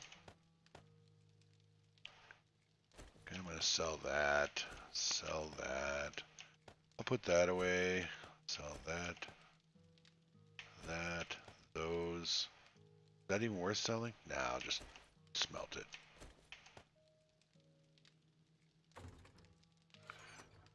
This is the box I should put my extra ammo in because this is usually the box I look in first whenever I come in. Put that there. Oh, no, you moron. Oh my god, I just scrapped my nerdy glasses. Damn it.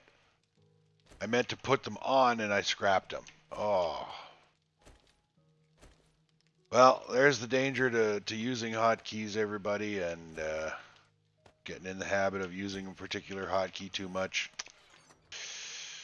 Ah, well. Guess I'll have to struggle through without them for a little while. I'm sure I'll find another pair of nerdy glasses really, really early. They're not an uncommon loot item. Ah, that just burns my butt.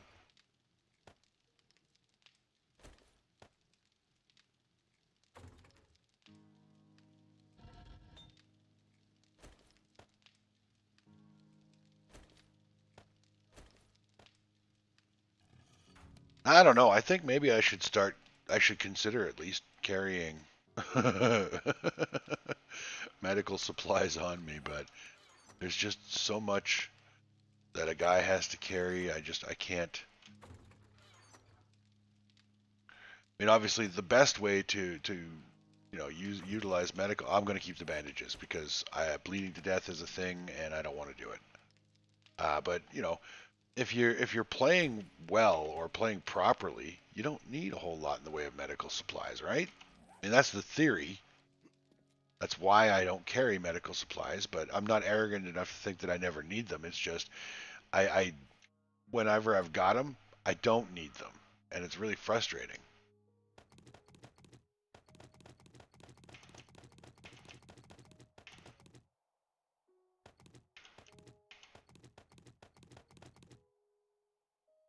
Of course.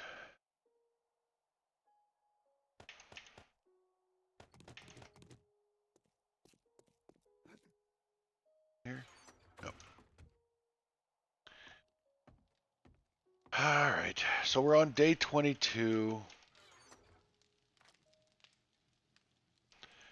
and the big question of the day is do I spend the resources and the time to add to my ability to build here, or do I just power through, gut it out, and any other cliches that you can think of?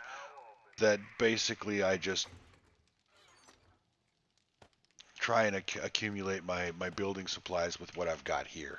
I don't know. I don't know. It's a tough call.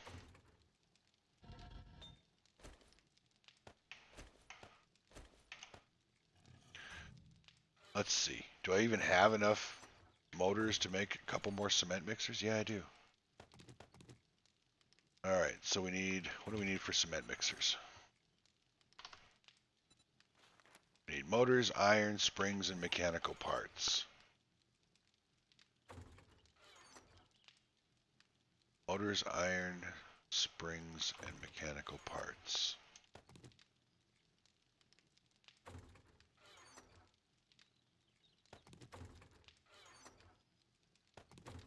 Alright, so we'll make another couple of... Oh, I've still got my chemistry station there.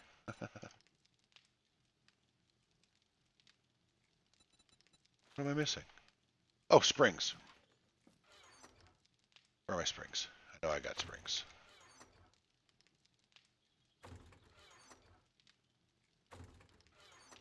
There's my springs. Okay, so we'll do that.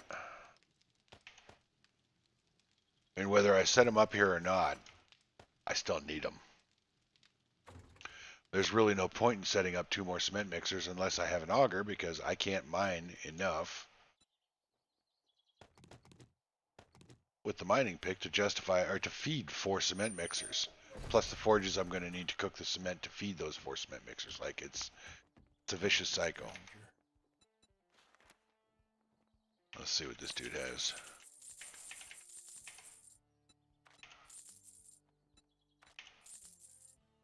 Ah, sucker, I just sold you a bunch of chicken butts. What do you got? Probably going to laugh at me because you got more stuff than I got. Yeah, nothing there. Oh, Art of Mining Volume 4, Blackstrap Coffee, nice. 4x4 truck accessories. Yeah, that's worth buying.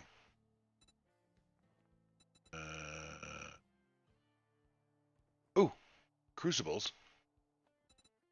And that's something I need. Damn, that's expensive. I'm not buying both. I'll buy one. Start out slow. Oh, he's got a sniper rifle. But it's level 2 and I won't be able to silence it. But you know what? I don't care. Because the sniper rifle buries the marksman's rifle.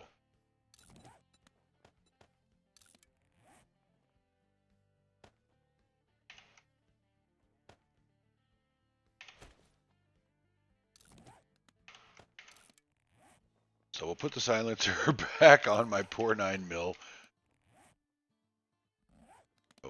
Read that. Read that. And we'll sell him back that. You come back sometime. I'm not going to take a job right now because it is restock day. It's day 22. So I have other vendors to run to.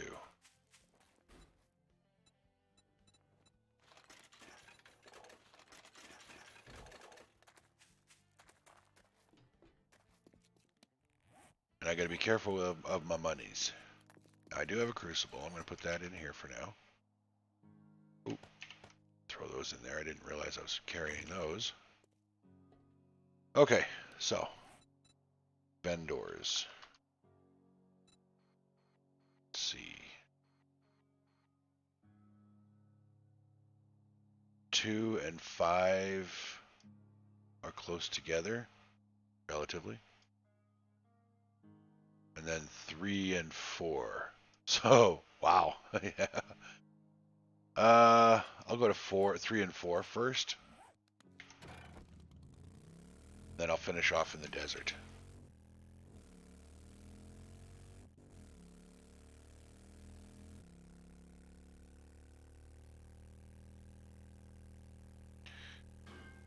Oh, knock it off. Nobody wants your opinion. Dumb iron node.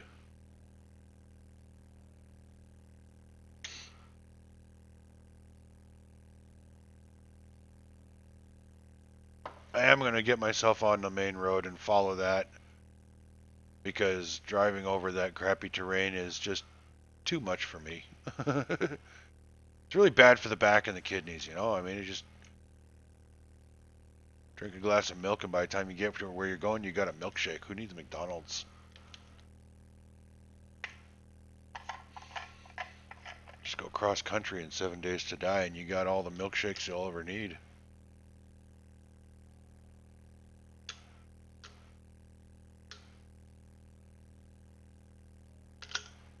Oh, no, get out of there.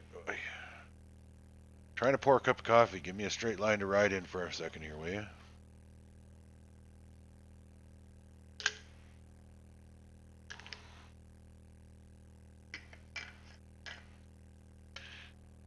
There we go. Now you can be all terrainy and stuff.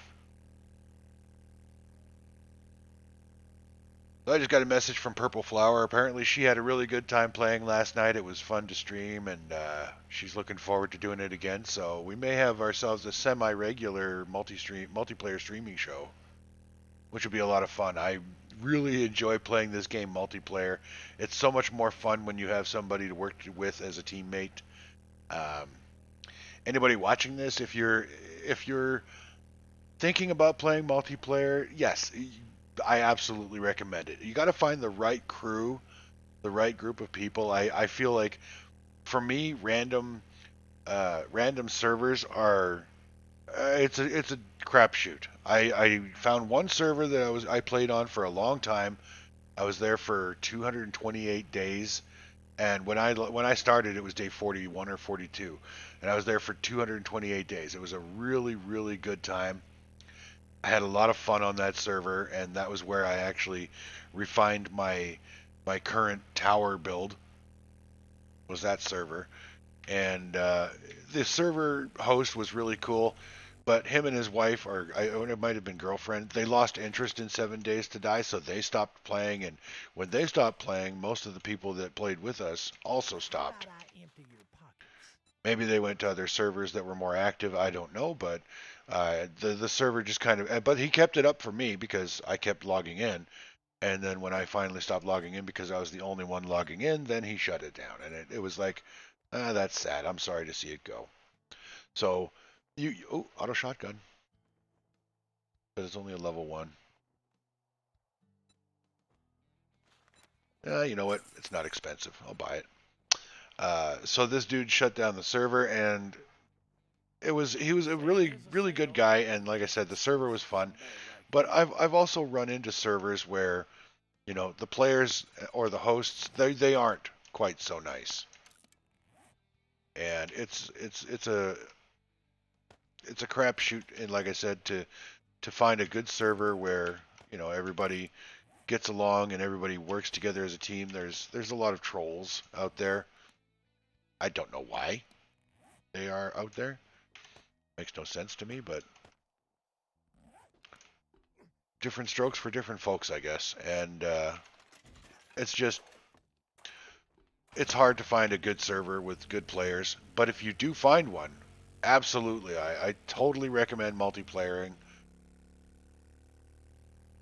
It's so much more fun. I mean, you get to focus, you can concentrate more on the parts of the game that you want to play. Like when you're playing solo, you have to divide your perks and your time between the boring things that you don't like doing, like mining, if you're not into mining, and salvage, cooking skills, and you have to balance your survival skills with your combat skills and your building and your harvesting skills. So it's a little bit longer of a progression, but when you're playing as part of a team, one person can be your cook. Like you divide it up with the attributes. Like everybody, there are attributes that everybody's going to build up and perks that everybody's going to take. Um, like healing factor, for example. I mean, I think you're crazy if you don't take at least 1 point in healing factor. But if somebody wants to play a sniper build, that means they're going up the perception tree, so they can be your main looter or your main uh, scavenger. Like they're the ones that go out and clear POIs. They're the ones that are going to go out and do missions and quests to earn dukes and XP and bring back a whole bunch of loot to sell. Then you're going to have your builder, your base builder person who's got the intellect tree locked down. So they're going to be the person that takes everything to the vendor and sells it because they're the ones that have gone up the intellect tree, so they've got the higher, better barter, right? And it's stuff like that. Like you can really specialize when you're playing as part of a team, and it makes the game's progression a lot faster. But the downside, as if you watched my stream from last night, or if you go over to my channel and you take a look at that stream from last night, the downside is that you're usually, when you're playing as part of a team, you're all in the same base come Blood Moon, and that means that I mean, it's the server, like my server is set to 32 zombies. So I think that means, what I think it means is on the Blood Moons, 32 zombies will spawn for me, and 32 zombies will spawn for my ally, Purple Flower, which means since we're together, 64 zombies are spawning around us and attacking the base. And it's a lot. Like we barely survived and made it through that Blood Moon. The zombies did quite a bit of damage to the base, and we were pretty low on ammunition by the time we were done. We weren't out, but we were really low. So we need to ramp up our ammunition production. But again, if you're playing as part of a team, like she's new to the game, so she doesn't really know what she wants to play and what she wants to take as far as perks and skills. So I'm kind of bouncing all over the place with mine to try and cover for what she doesn't know. And so my ammunition production isn't anywhere near what it should be in our multiplayer game. Like if she were an experienced player, I would have her going out running missions because I don't mind doing hours upon hours of mining. So I'd be out mining all the materials we needed to build the base and to make bullets. The nitrate and the coal to make the gunpowder and the lead to make the bullets. And like we would never. I'd constantly have ammunition queued up in the work in specifically weapons workbenches, right? And that would be one of the benefits of working together as a team. And I'm not complaining about her inexperience at all. Don't get me wrong. She's, and we all started out new sometime.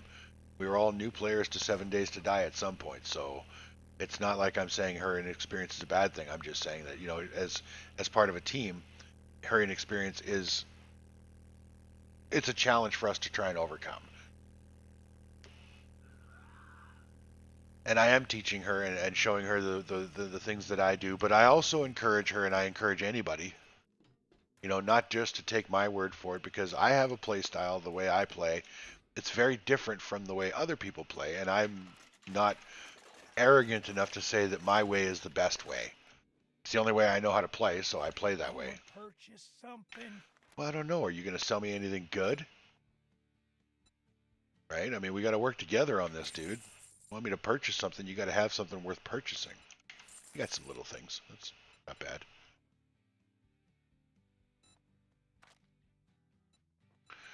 Oh, yeah, beer. Like I'm ever going to use that.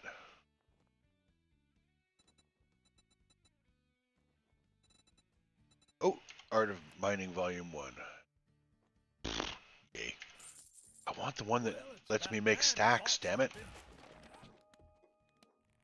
Wait a second. I do have that shotgun you can have. Was there something else? No. Because you got, like, jack and crap in your inventory to buy.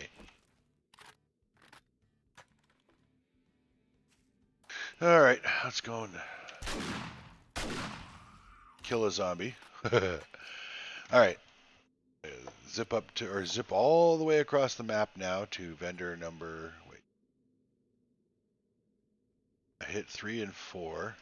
I already hit number 1, so let's go to number 2 and then we'll go to number 5. Sorry, Bernie, I don't have time. It's already 11 o'clock and I still have to cross the map. 4 kilometers to get to the closer one that I have to go to. Bart's Salvage. I haven't been in that POI. I think that's a new POI for 19. Could be wrong. But I've never been in that POI. So at some point I would really like to get myself in there and go through it. But first things first, priorities.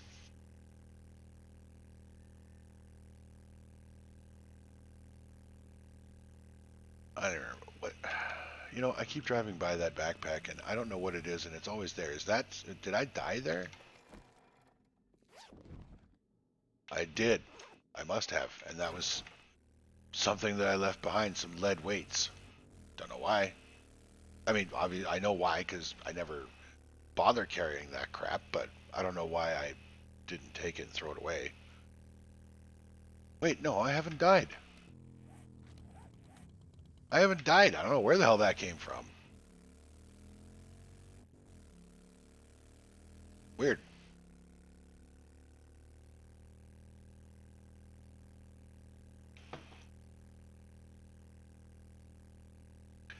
There are still some glitches in this game, ladies and gentlemen. Not sure what happened there with that backpack, but I haven't died. You can go back and watch all the streams and verify that I have not died once yet in this series since I started recording. And again, this is unprecedented. It's day 2. I have made it through 3 blood moons and I have not died. And I don't typically die on blood moons, but I almost always die several times in between them. So, yeah, this is a new experience for me. It's very odd. It's at the point now where my first death is going to be very sad because I will have gone so long without dying. I almost broke the streak yesterday in that Shamway factory by bleeding to death. If it hadn't been for having that painkiller in my inventory, I would have died.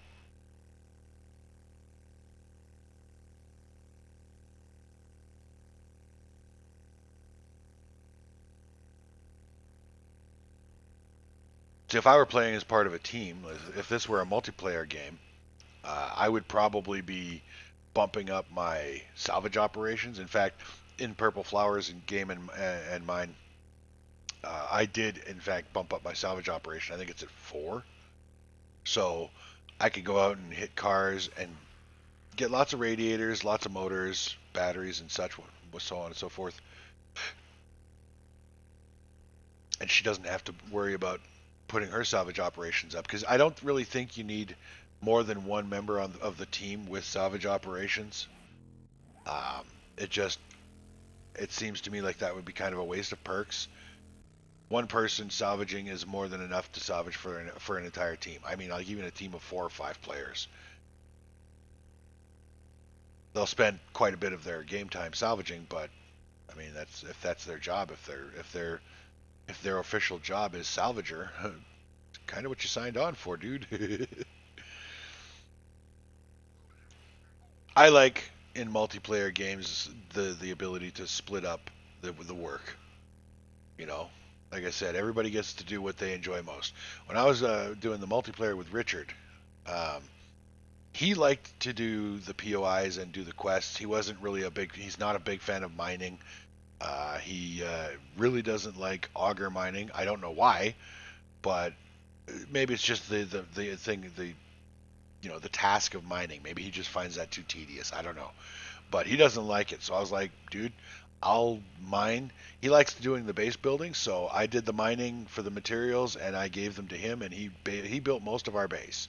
I added some traps to it because I was going up the intellect tree, so it sort of made sense for me to be the one to put the traps on. And so my experience gain from the trap kills was offsetting his experience gains from doing all the construction, and we stayed pretty close together as far as character levels and game stage. So it was really good, and he built us a really solid base. I mean, we had very little in the way of issues with regards to zombie damage on blood moons and whatnot. And my traps protected the base in between blood moons as well from screamers and their resulting hordes. So we had a really good team going, and I do miss those days of gaming with Richard. I sincerely hope that he comes back and does some more 7 Days to Die multiplayer with the Alpha 19. He bought a new computer, and if I understand correctly, he hasn't installed 7 Days to Die on that computer yet with the new Alpha. I don't even know if he's tried the new Alpha yet, but he's his internet was garbage. He used to be on a really good high speed internet. Then he had to move, and then his internet went just to garbage factory, like smoke signals, almost dial up bad. And I felt really bad for the dude because I couldn't survive on anything less than high speed internet anymore.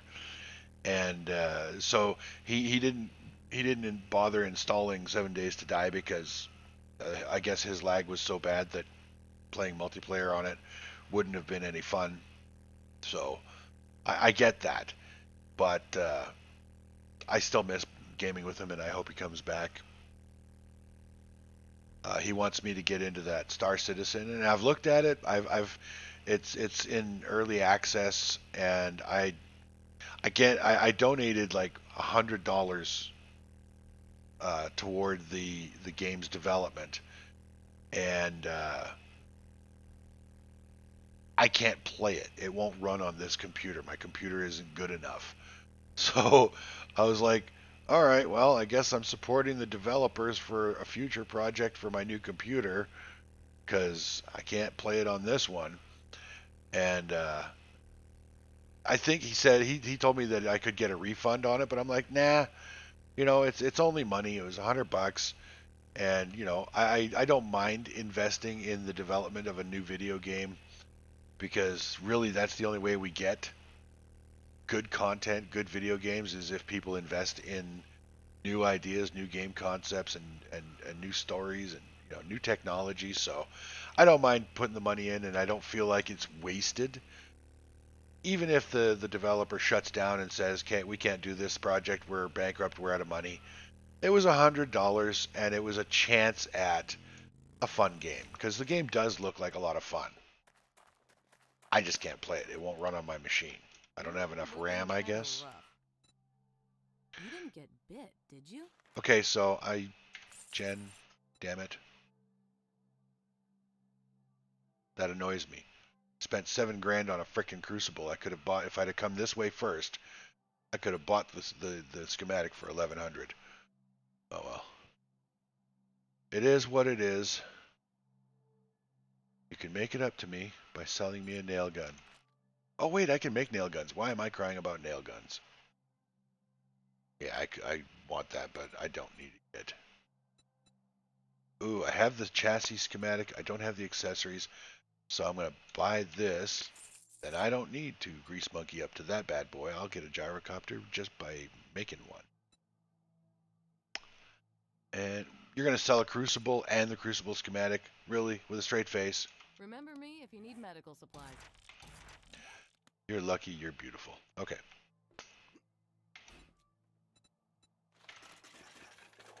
Getting a lot of hacker candy, not getting a lot of rockbuster candy. Really could use that rockbuster, guys. Really could use some more gas too. You know what? I'm going to save that. Because sure as hell, I use all my gas in my motorcycle, and I'll find a damn auger at the next vendor. Because that is the way Murphy's Law works.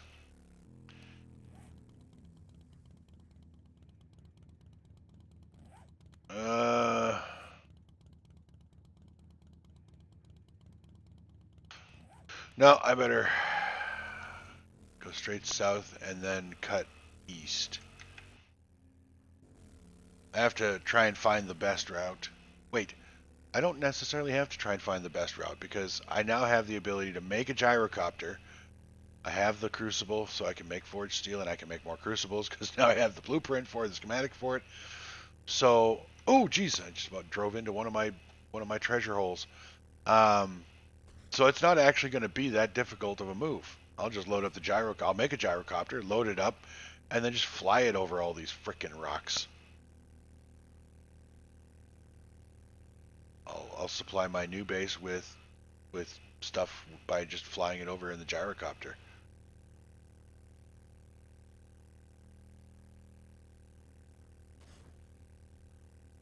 Oh, wait, there's a vending machine. Is it a working vending machine? It is not. Okay, you know what? I'm gonna get back in. Where's my ratchet? Please tell me I was just not dumb enough to sell it.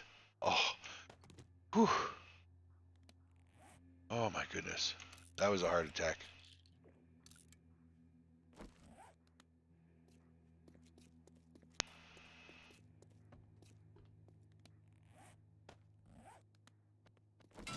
Tired of this. From now on, I see a vending machine. If it doesn't work, I'm gonna wrench it. Ratchet it.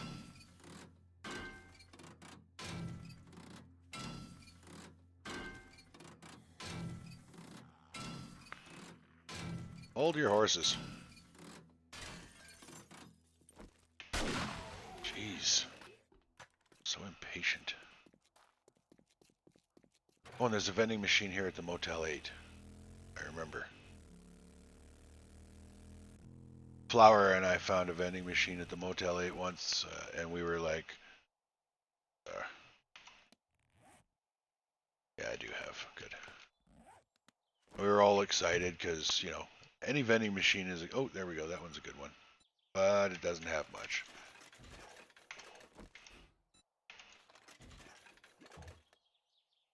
Anyway, when you find vending machines, it's a good idea to check them because buff candies.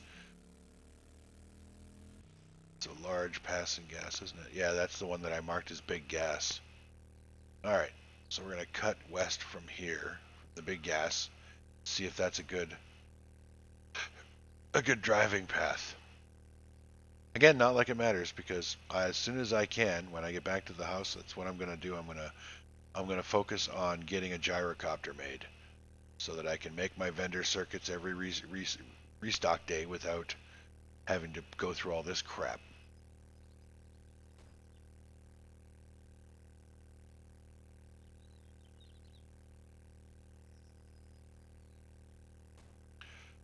Yeah, that wasn't a bad drive.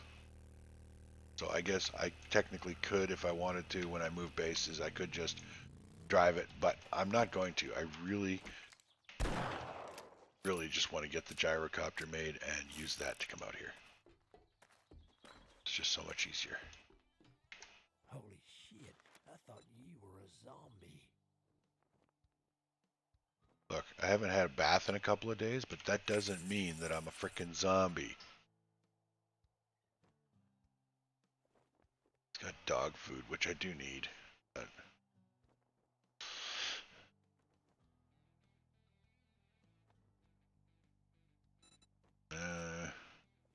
oh, great heist.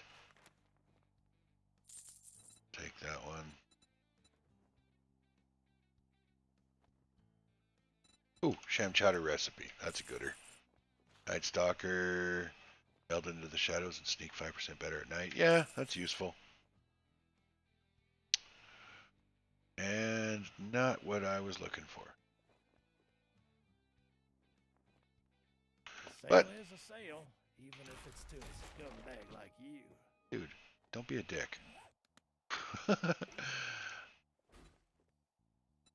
Oh, Rockbusters. Nice. Much happiness. Alright. So not a totally unproductive trip. Not as good as I had hoped, but not unproductive.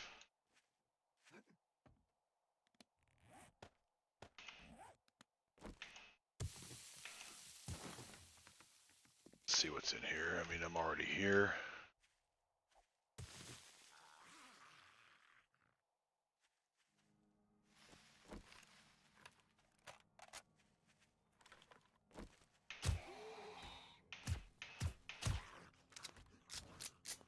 Only because I don't want to wake up the guys inside.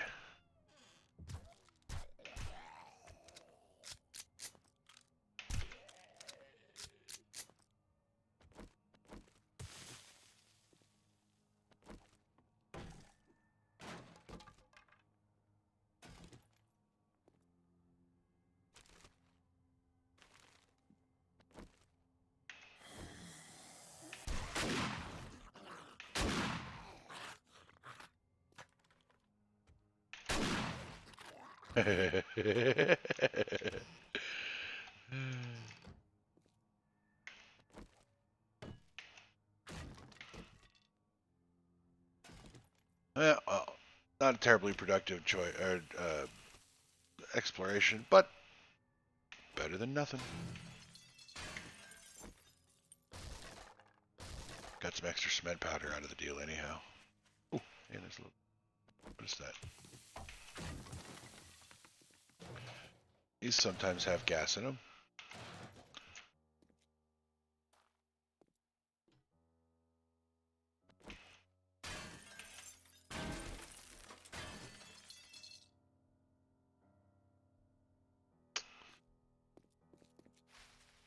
There's a book or a perk, something.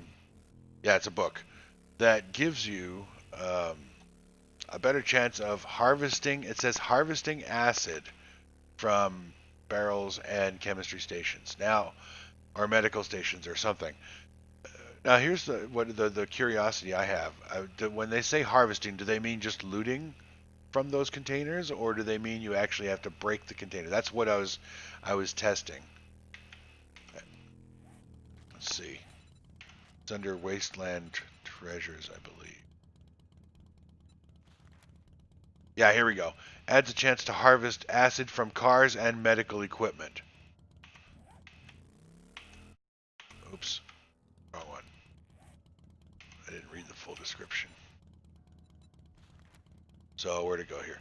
Acid is an extremely rare and powerful crafting agent. I figured out this tip to sometimes harvest a little from cars and medical equipment. Adds a chance to harvest acid from cars, medical equipment, and acid barrels. I haven't seen anything that is specifically labeled or named acid barrel. So I don't know if I just haven't seen them yet or what the deal is, and I don't know if that means that all I have to do is loot it from the barrels when I find them, or if I have to hit them with, do I hit them with a ratchet, or do I hit them with the pick? Like, I don't know. I do not know. It's not clear enough.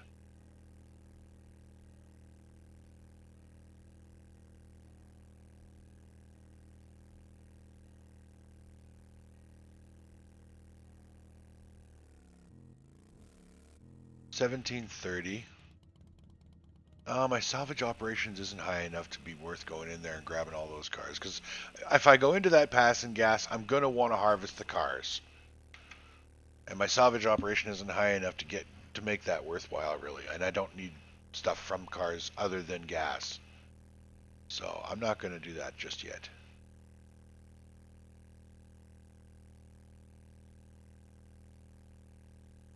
I know if I just head straight up back to my base, I'm just going to run into nothing but hills and mountains. So I'll take the road.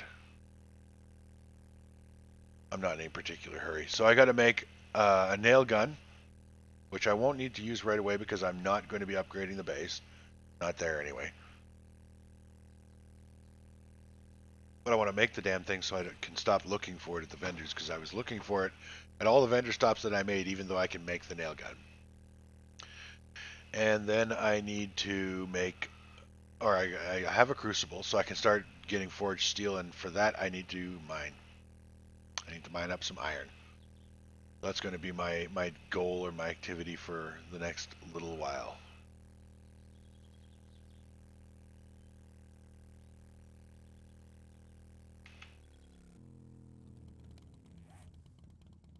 Yeah, we're almost at the main street.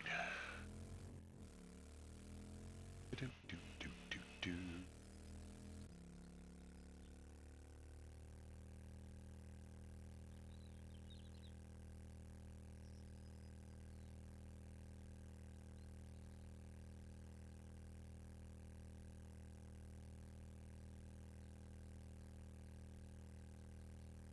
I wish there was some way for me to play music for you guys without infringing on copyright and having my stream shut down. Because that does, I mean, for me, I can't speak for everybody, of course, but for me, it makes mining more fun to just blast some tunage in my ears while I'm mining. And I'm at the stage now where I'm not worried about zombies dropping into my mine and attacking, because I can handle even a wandering horde during the day. So I don't mind. I wouldn't mind if the zombies dropped in on my mining. And um, mining is like last night when I was streaming with Purple Flower, we did do some mining. We have augers, and I was actually falling asleep at my computer because it was so boring, because I couldn't crank out the tunes. And I was like, so I had to pound back a Monster energy drink to stay awake for the rest of the broadcast, because her and I had just started playing. I get up at 4 o'clock every morning. So I had been up since 4 o'clock yesterday morning, and her and I were gaming. We started at 6 o'clock p.m. And so I was exhausted, but I didn't want to miss the chance to game with her because she's so much fun to play with. Oh, sure, now the damn machine works. Okay, well, I got off my bike. So I'm going to make it worthwhile. I'm going to go in here and get the cement.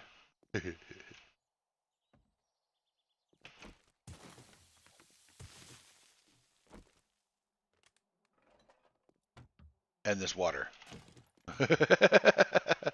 Ooh, and the Mega Crush. I'm not going to take any water out of that bottle. I refuse.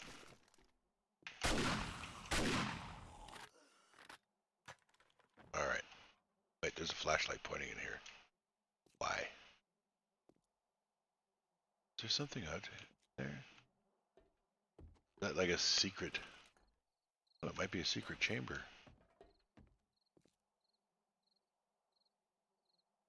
I gotta know.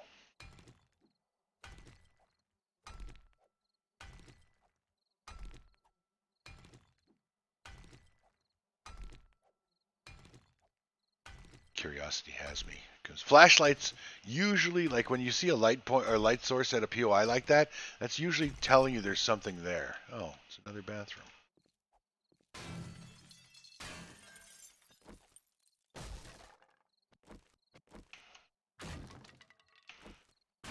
Oh, I thought this was an external door. Oh, it is. Okay. So it is like a rec center. Okay, yeah, all right. All right. So what's so great about these bathrooms, Mr. Flashlight?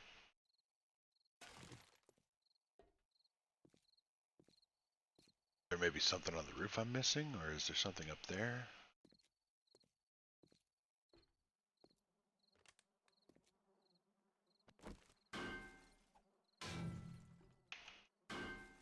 Hello?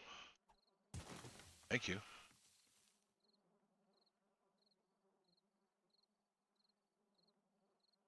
Yeah, I don't know. No, it doesn't look like there's anything important up there. I don't know. Maybe on the roof?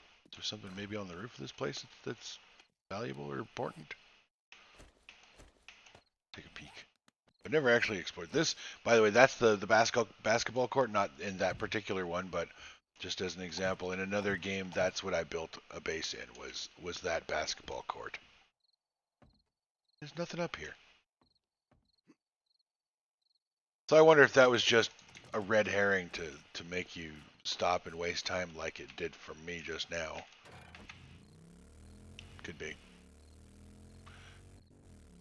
One never knows what is in the fun pimps' heads, because they are a wily bunch, those guys and gals.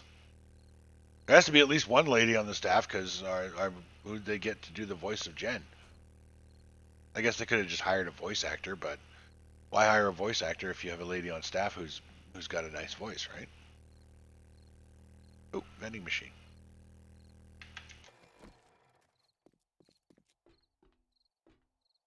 Non-working. All right, well, what's the rule? We're going to break all non-working vending machines.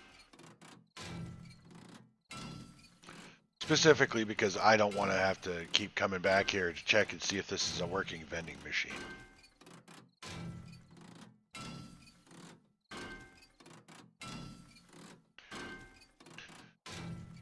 Now, if I were like an ultimate gamer, die-hard, 7 Days to Die guy, I would probably be putting bookmarks on my map for every working vending machine I found. Because, I mean, that sounds like something that a die-hard 7 Days to Die player would do. I'm not a die-harder, but at least I don't consider myself one. So I'm not going to do that, but I could see how that would be something that would make sense to do.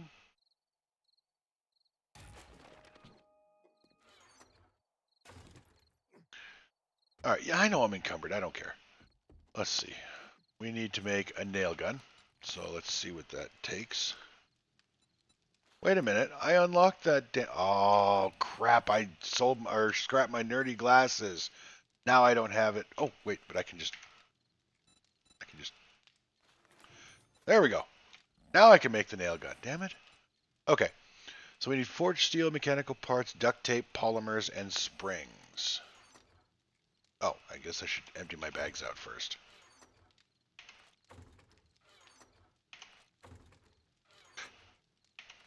Yeah, that makes sense. Then find some place to put. Oh, let's go ahead and get this thing going in the forge. Yeah. And to commemorate our new object, since we're going to need a crap ton of forged steel anyhow. Okay, so we need forged steel. Anything else from here? I think so.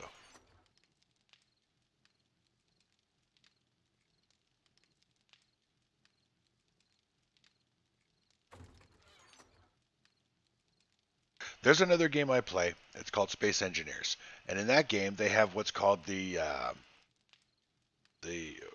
build planner. Jeez, brain fart. They have a build planner, and what you do is you tell the build planner you want to make like a rocket engine, and you cue that into your build planner, and then you can go um, into your inventory, into your crafting stuff and all your materials, and you can automatically pull out with a couple of clicks, or even just one click if you have your inventory organized well enough. You can pull out everything you need in that one click or a couple of clicks to make that item. And it's super, super handy.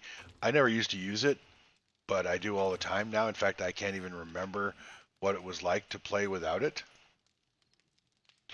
And I really wish they had that in 7 Days to Die. That would be most helpful. So what do we need for gyrocopter stuff? I know it's going to be a lot of forged steel, 187 forged steel. So the accessories doesn't require forged steel, but we need electrical, headlight, and pipes. I might have all that. I don't know.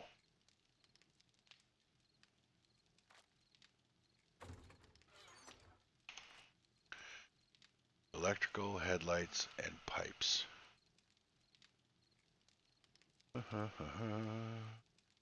Nothing there. Electrical, headlight, and pipes.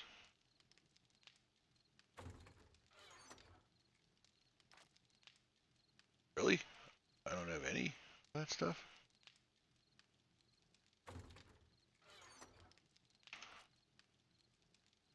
There's the pipes. There's the headlights. Where's my electrical stuff? I know I have them.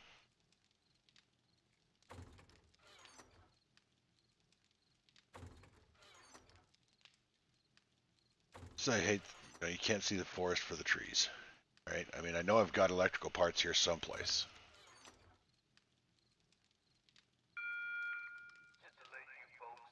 Trader Joel's will be closing soon. Yes, I know. Thank you. Where in the name of all that is holy are my electrical parts?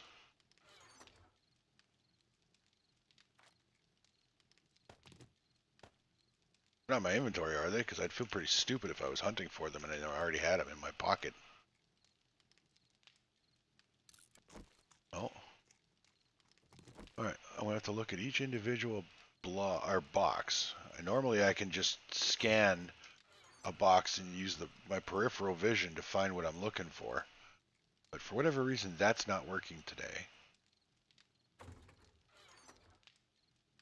Either that or I just don't have any electrical parts, in which case that will be my next mission on top of my... Oh, there they are. See? I knew I had them somewhere. Okay, so... we don't have enough electrical... Oh, we do have enough electrical parts. What are we missing? We need 51, we have 70... We need 75, we have 51 short iron pipes. So I guess I could queue those up, but I'm not going to. I'll just... I don't have anywhere near enough forged steel to make a gyrocopter, so to make the chassis. So I'm just going to put all this stuff away. Put a pin in that project for the moment. And get myself some iron mining done. Super, super exciting stuff, I know. But it is a necessity. It must be done. So, where's my coffee? Or my blackstrap? I don't remember if I have any blackstrap. Oh, there's some cans of tuna and some cans of salmon I can munch on. I do have the potential, like I've got all the stuff to make a garden, but I don't want to plant all that stuff just to have to uproot it when I move. It's difficult because my food difficulties would be over if I did that.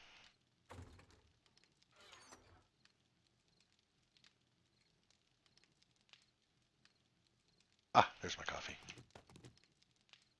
And no, I don't appear to have any blackstrap. Okay. So, that nail gun's going to be cooking for a while. Don't really need it when it's done anyway.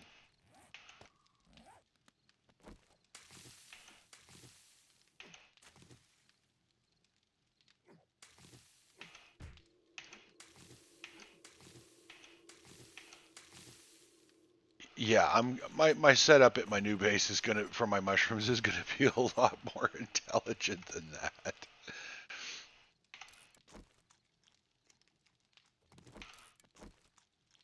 Because that's really stupid. To bounce up and down like a super ball to get my to get my mushrooms. In case you were wondering, that's what I was looking for is repair kits. Because going mining without repair kits is just a waste of your time.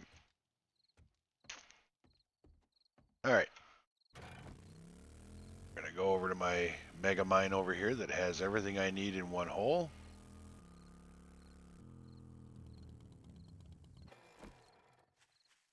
It's not as safe as my deep core mine there, but that's alright.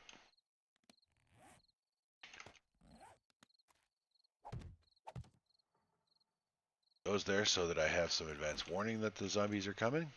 Look at all that iron. Look at all that juicy, delicious iron. So, let's mine.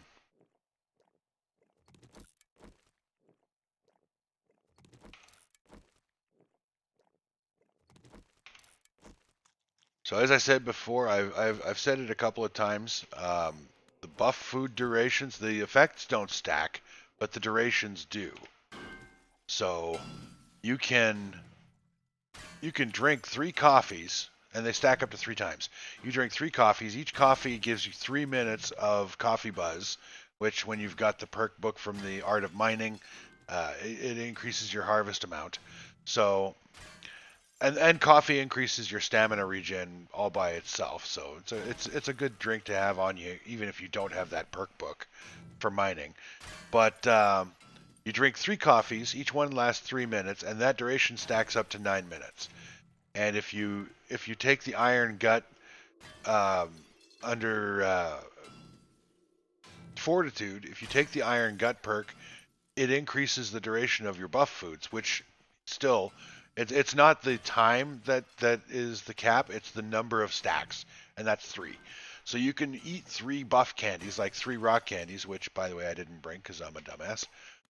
You can eat 3 rock candy or rockbuster candies, and each one gives you 10 minutes of mining buff. So you can have 30 minutes of mining buff without having to stop and eat 3 times.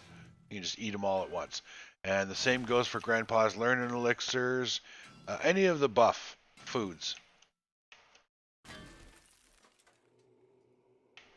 Though I haven't verified it with cooked foods for like if like the stamina increased stamina buff, I don't know if that stacks or if the buff foods themselves for increased stamina stacks, but I'll find that out eventually because eventually I'll have, lots of cooked food and I can try it. I do know that if you overeat or overdrink so that you're, oh crap, ouch. Well, it's an open pit mine now, guys.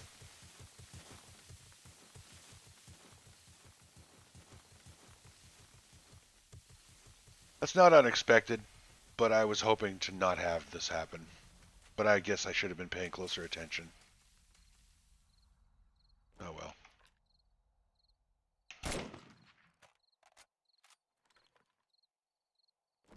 Okay, so open pit mine.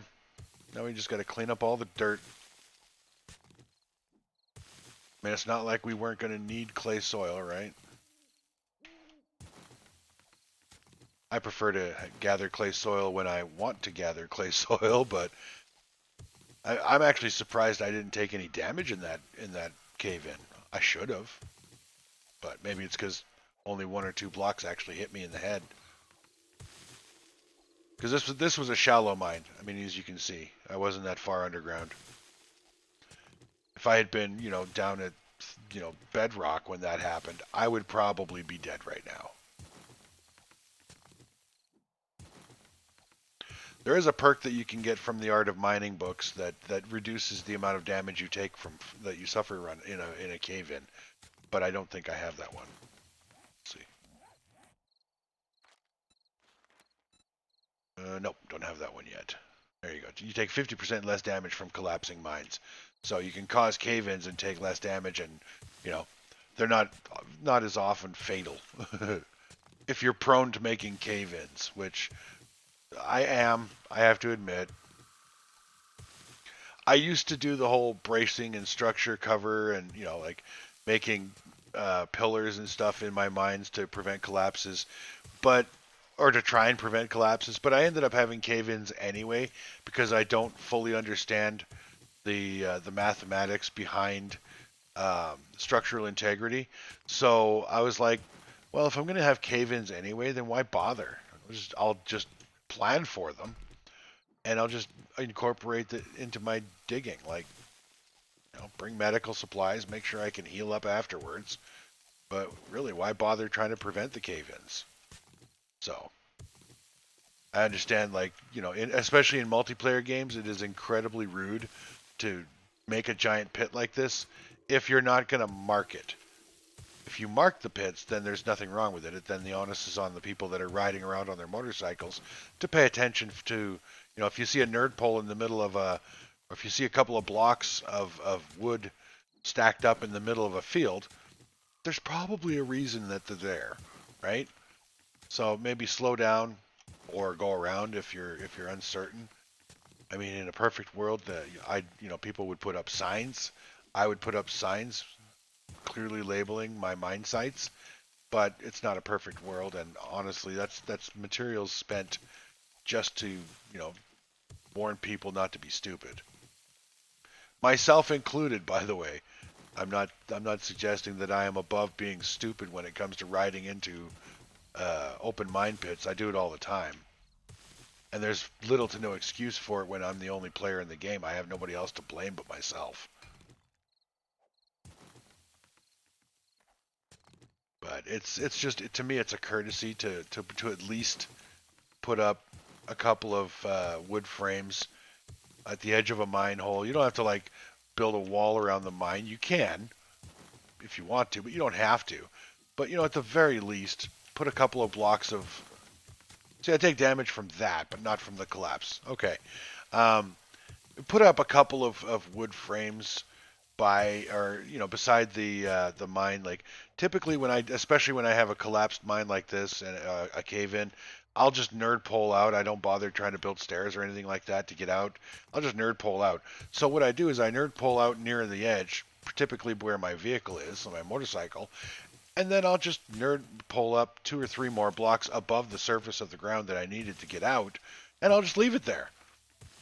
It's visible, it's there, and it's very prominent and obvious to anybody that's in the area that that is not a structure that was left there or put there by the fun pimps.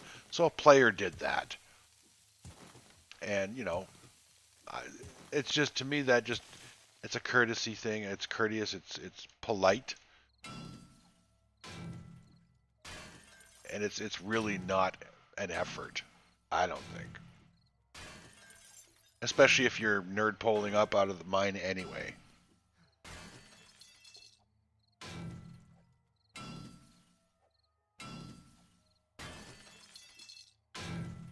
Now, I was actually down here for iron, so I guess I should probably get back to the iron.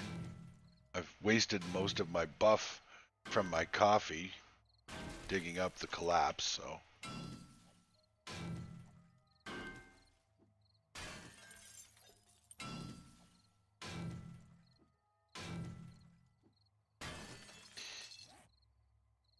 Oh, I must have hit a lead block. I was like, where the hell did I get lead? Oh, yeah. There is lead over right there. Must have hit it while I was cleaning up the collapse.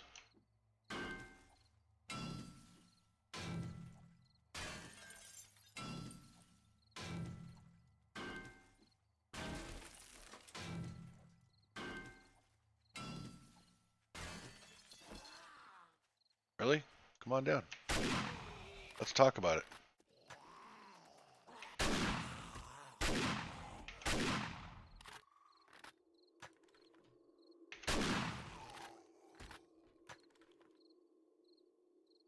Anybody else? No? Okay.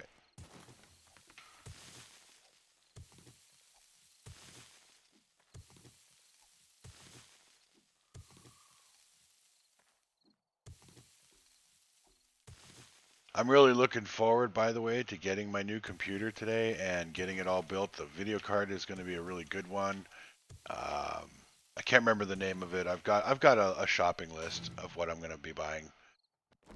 Obviously dependent on what decision I make on with regards to my processor. But I think it's a GeForce 2070 or something like that. I don't remember.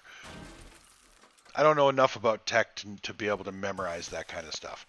But the bottom line is I know it's going to be a good video card, and I'm looking forward to seeing these textures, especially the iron and the other minerals, the textures of these in HD. Like, I'm really looking forward to that. So I think they're beautiful now. Like, they look really cool on at least on my screen. I like the way the new ores look. They blend into the dirt and the stone terrain so much better than they used to in previous alphas. And the colors are just really nice. Got some greens and purples in there. Look at that right there.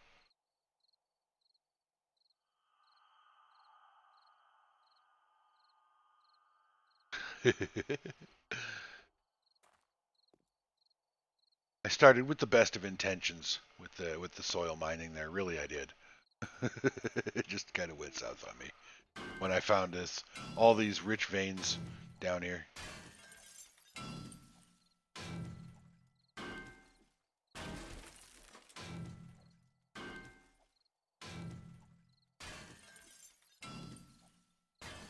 What I was trying to do, what I was shooting for when I started just mining clay soil up there was I was trying to maximize the amount of soil I could pick up without causing a collapse, so that I had just one tiny little hole in that corner over there to get in and out of my clay soil mine. But like I said, it went south on me. It didn't work out because I found the iron and the coal and the nitrate and the lead, and I was like, yeah, I'm mining this. So conserving the surface integrity of the land of this particular location or this lot just kind of went out the window there.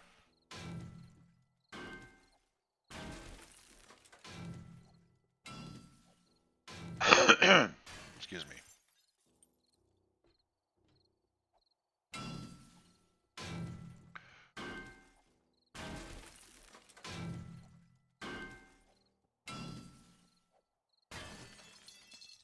Wow. Threw my stamina really fast.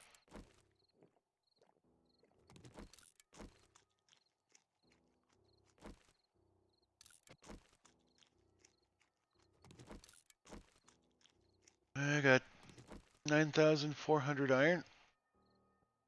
How much should I mine?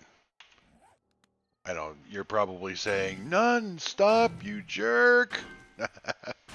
Sorry. Oh, how much stone do I have? Crap, I got nothing.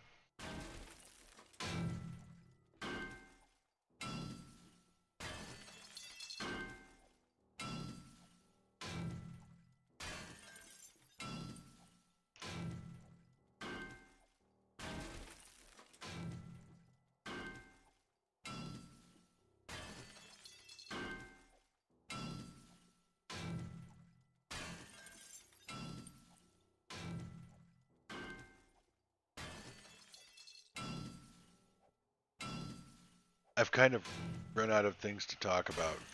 I need some ideas.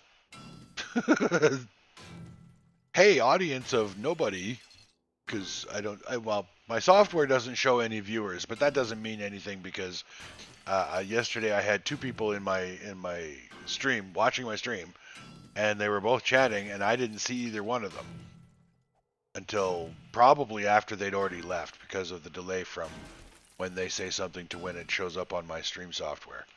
So uh, I may very well have a viewer, and I wouldn't even know.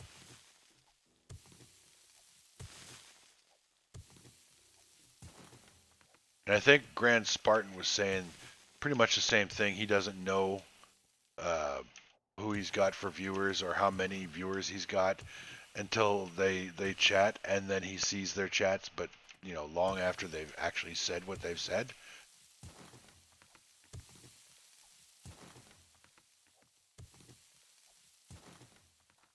Of course, I mean, the best way to send a chat message to a live streamer like myself would be for you to jump into a multiplayer game with us, and then you could say whatever you wanted, and we'd see it right away. Or if you're on Discord, then voice. I have, there you go. I've got something to talk about now. I have played multiplayer games in 7 Days to Die where they were not on Discord, and it is hell. It is absolute hell.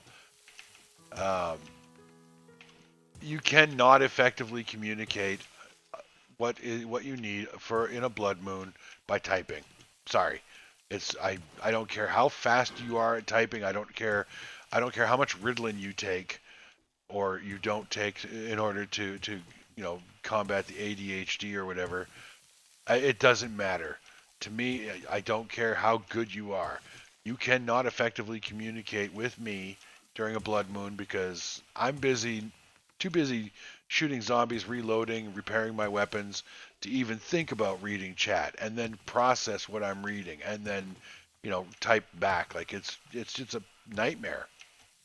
It is absolutely, gamer hell.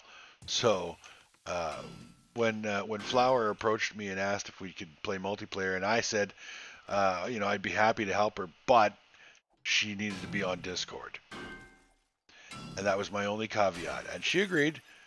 She was a little shy at first because I mean she's gamed before. She's played World of Warcraft, so it's not like she's you know a complete internet virgin. But she hadn't gamed with me, and I'm guessing it had probably been a while since she had gamed on voice comms with anybody. So she was a little shy, but she got over it. And now her and I are talking, and it's all good. But I will not multiplayer with somebody if they won't get on voice. You don't have to talk if you don't want to. Don't expect me to be able to respond, quickly to anything you type. But you don't have to talk, but you do have to be on Discord so that I can talk to you. Because I will not try and multiplayer coordinate a team effort. I mean, it's not too bad when you're just, middle of the week, not a blood moon, whatever. But on blood moons, forget it. It's not going to happen. Not effectively, and most definitely not when you get higher up. I mean, can you imagine if your team is shooting up the zombies in a blood moon, and suddenly you get a flood of 3 or 4 demolishers? Like, you stop shooting to type demolisher. By the time your team sees what you've said, they've already shot the demolishers like 10 times. Like, it won't work. It can't work. So yeah, that's my only rule about multiplayer. You must be on voice, even if all you're doing is listening.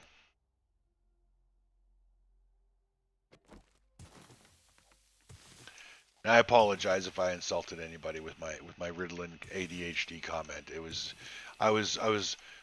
I used a very bad example to illustrate a point. That was my bad.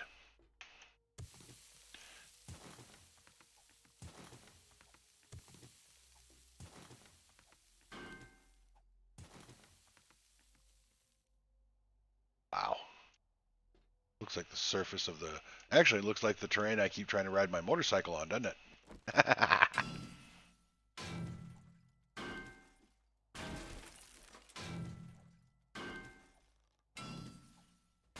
Oop. Zombie stepped on a false floor tile somewhere.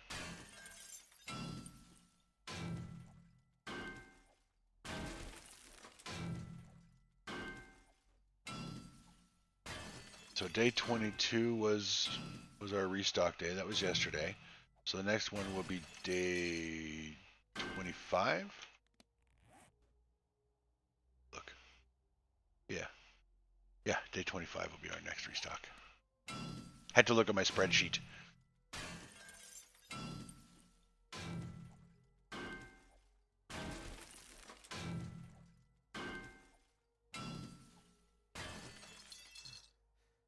The experience gain for mining isn't too bad. I think they might have nerfed it a little bit from 18 to 19 because it doesn't feel quite as beefy as it used to be, but I could be wrong.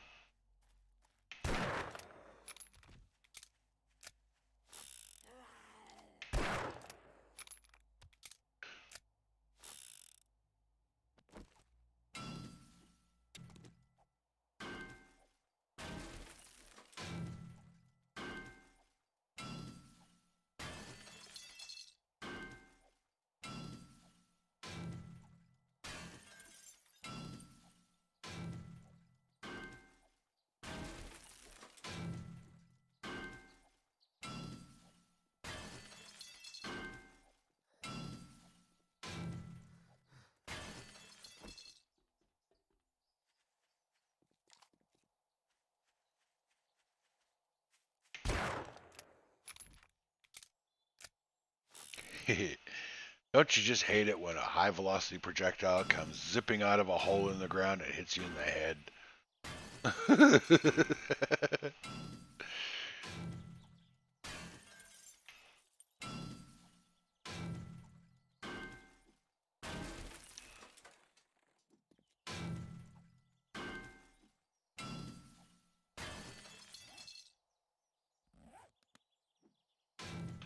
3 stacks of iron. Yeah. That's pretty good.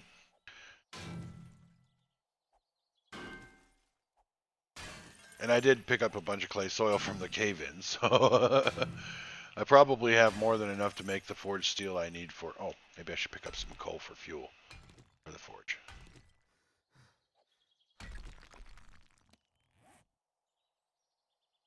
I've always, even in Alpha 18, I used coal in my forges as opposed to lumber because it was more plentiful. I didn't have to run around as much to get a stack of coal as I did to get a stack of lumber. Um, but I've always been a supporter of the idea that coal should be what you use in a forge. And years ago, I used to be a blacksmith. I worked with a blacksmith down in Missouri. Great guy. I really miss him and miss working with him. But we would have a forge. We had a forge going that he'd built it himself out of lake bed clay, which was kind of cool. And we burned coal, not wood. We didn't use wood for burning or for forging and blacksmithing. We used coal. So I just, even when I first started playing 7 Days to Die, I was like, why would I use wood in a forge? Like, it just didn't make any sense. So I was using coal. And for Alpha 19, they did fix it. It used to be coal burned or wood burned longer than coal in the forges and in your campfire and whatnot. But now they fixed it so that coal actually burns longer, which is the reality. And I'm glad that they did that because it shifted people's priority of using fuel. Because I mean, this game is all about resource management, time management, and so I saw so many streamers were using lumber and wood in their forges, and some still do. Grand Spartan, talking about you, buddy.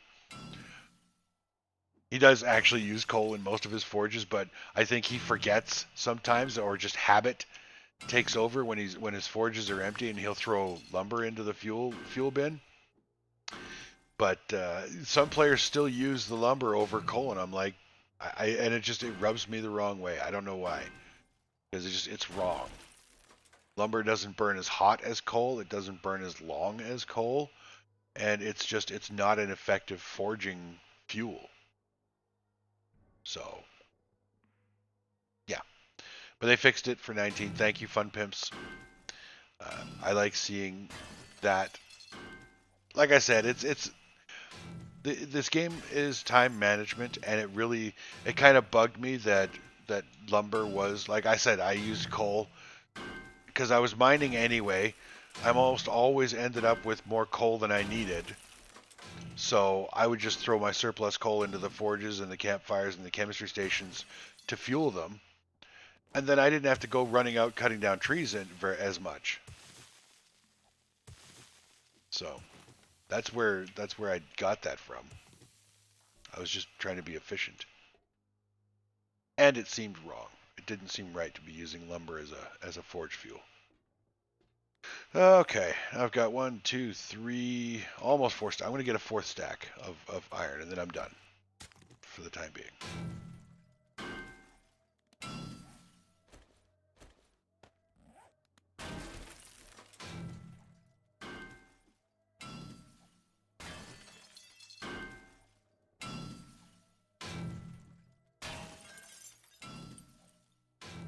There we go. Oh, wow, did I get... oh, no, I didn't. I said, did I get exactly a full stack? No. I'm not that awesome.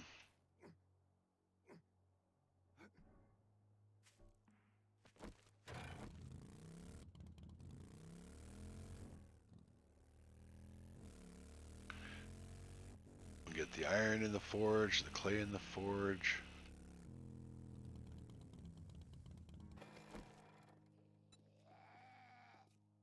And then, I don't know what, maybe go and clear a POI? Sort of make up for boring you to tears with my mining operation?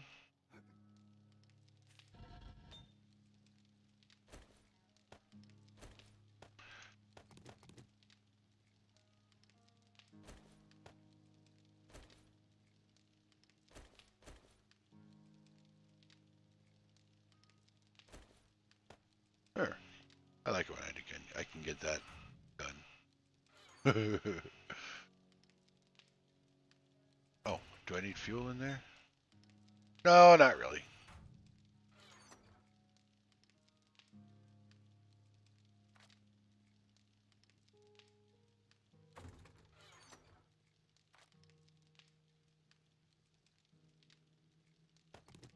A little bit of stone. Oh, jeez. Oh, we jump out the wrong darn window.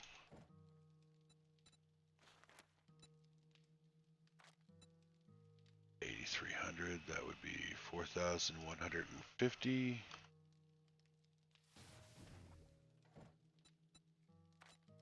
I mean, I could cut that number down even more by bringing out those other 2 cement mixers I made, but don't really need them yet.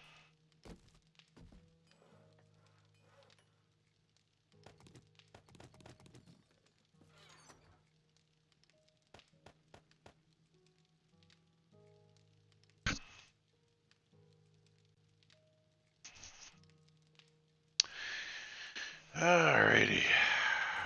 What do we got?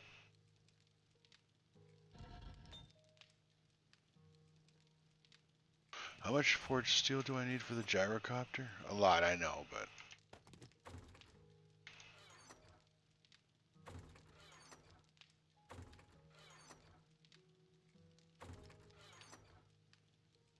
Okay, that's all the forged steel I have, so let's see. It's just the chassis, right? The accessories doesn't require forged steel. No, it doesn't. Oh, I need some iron pipes, that's right. So I need to go out and do some scavenging. But I need 187, so I need 86 more steel, forged steel bars. Then I'll be able to make the gyrocopter, provided I have the other materials I need. So we'll go out and we will wrench some cars, or ratchet some cars. Oopsie.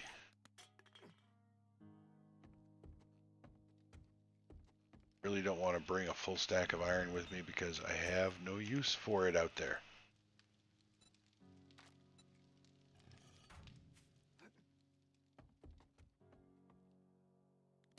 Alright. Let's see. Plus, that, you know, on the upside, or on the plus side, it'll give me more gas. Which I could definitely use. Oh, I don't need short iron pipes, so I can scrap any of these cars. Oh. Need a couple of them bad boys. Make our scrapping more productive, or our salvaging more productive. That's good.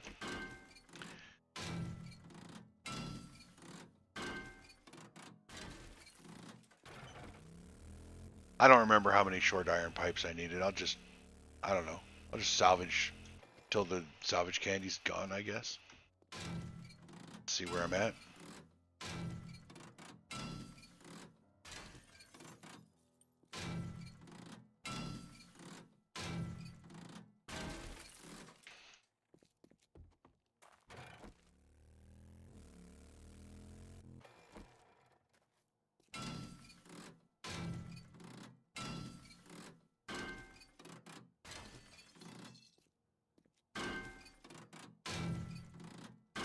Even if it wasn't, you know, like more effective than the wrench, I'd still use the ratchet because it just looks cool. I like it. It looks fun. It's fun. It makes a funny ratchet noise.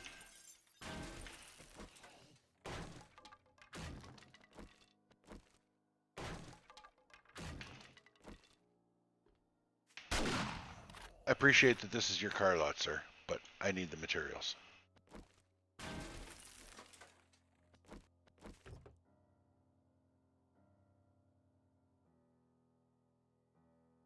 I don't need either one of those.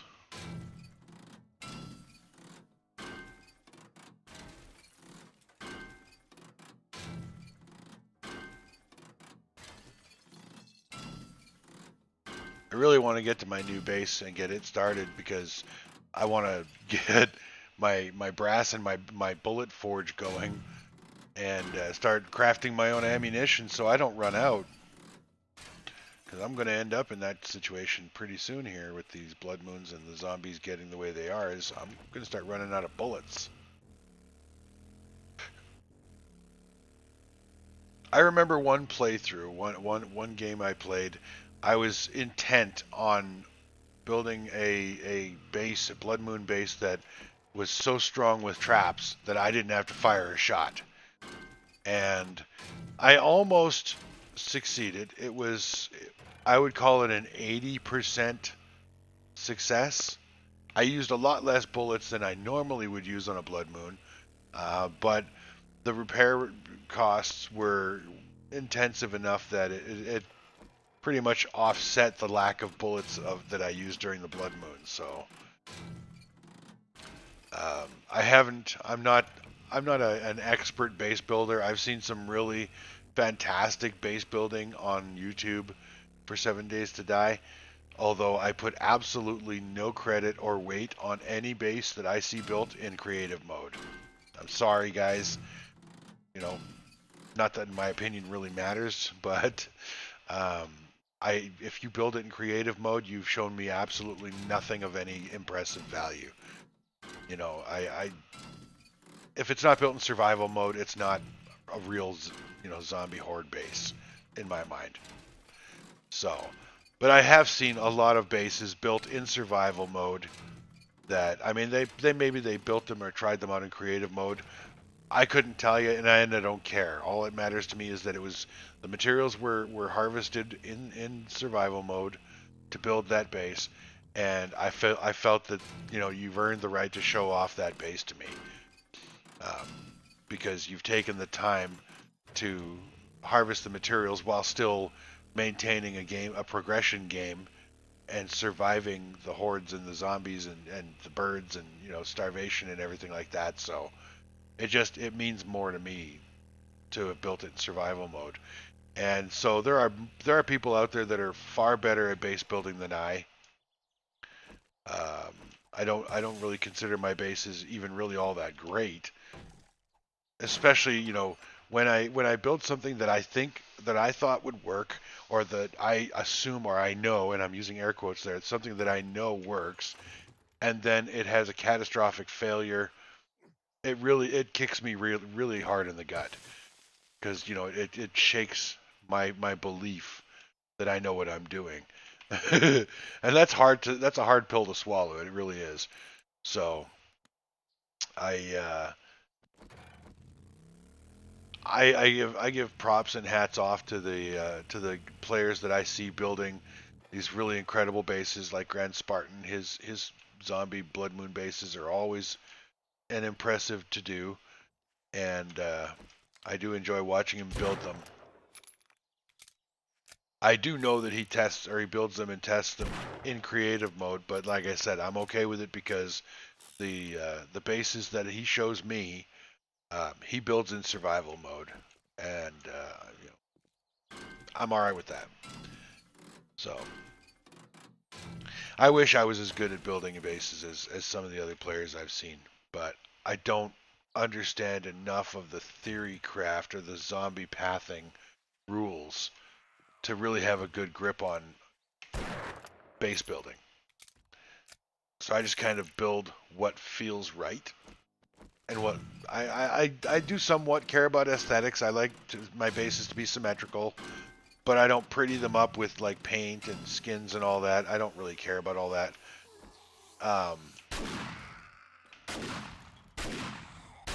But I try not to make them look too ugly and clunky. I like function over fashion. But if I can make it functional and look good at the same time, I'm all for that.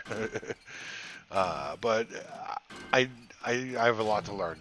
So much to learn about this game and base building. And just, I get to a point where I think I've got it nailed down, and, fun pimps come along and change the rules and change zombie pathing or change zombie behavior somehow and completely mess it up. Like that Blood Moon that we had today, or this episode, where they were just randomly attacking the base of the fence wall. I don't know why they were doing that. I have no clue. Because they don't do that in the multiplayer game, and the multiplayer game build is almost identical to this one. The two biggest differences, I think the height of the multiplayer tower is taller, and that could have something to do with it. But also the the multiplayer tower is 2 blocks wide, as opposed to the single block wide that mine is. And maybe that's why the zombies were going after the wall, because not all the zombies could get onto my ramp at once. I don't know. It's frustrating.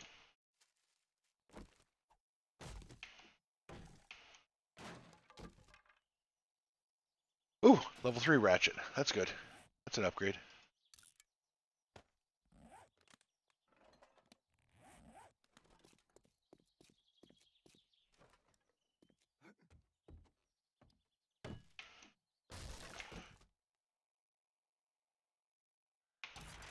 All right. Actually, that'll come in really handy when I move bases, because now I won't have to worry about having enough anvils for all of my forges.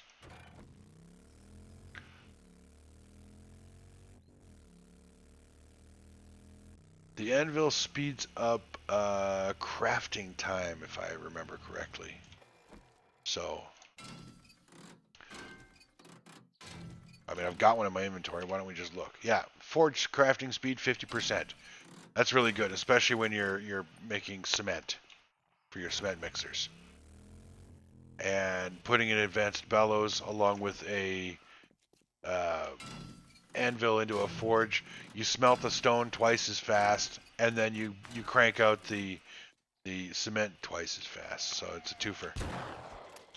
I mean, it basically cuts your turnaround time to making cement down to 25% of what it used to be.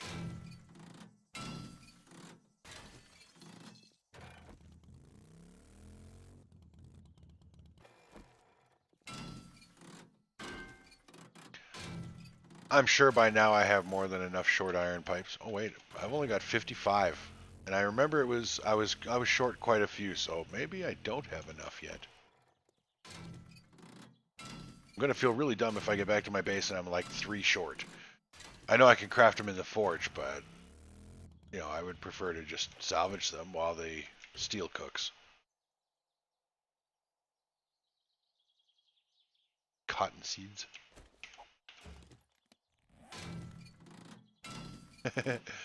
I can't imagine any reason for me to bring cotton seeds back. I mean, if I want to make cotton seeds, or if I want to plant cotton, I'll just make the seeds. And the cotton is everywhere, so it's not like I have to hoard the seeds like I would for, you know, like potatoes or corn.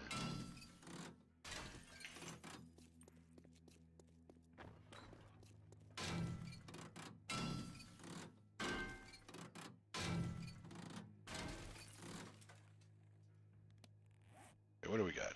71 short iron pipes. I still have 9 minutes left on my salvage candy. I have to admit, I'm getting a little bit bored with the salvaging. Oh, that's heading out of town. We don't want to do that. Still got plenty of cars here in town to salvage. I think I already hit the ones at the Shamway, but I'll double check. Oh, we got a whole other street here to go down.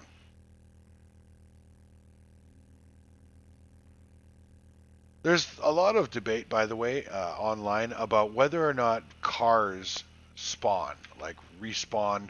I don't mean like respawn in the same location, same spots, but I could have sworn, and I could be wrong. Maybe it's just because my memory is so fantastic, but I could have sworn on numerous occasions I have cleared a street of all cars. I've salvaged all the cars on a particular street, and then I've come back down that street later on in the game, and there were cars there. I could swear that that cars spawn, you know, like zombies. Not very often, not as often as other things might spawn, but cars and birds' nests are two things that I swear do spawn in this game after creation. It's the way it has seemed to me, but like I said, I could very well be wrong. It could just be the perception and not necessarily the reality.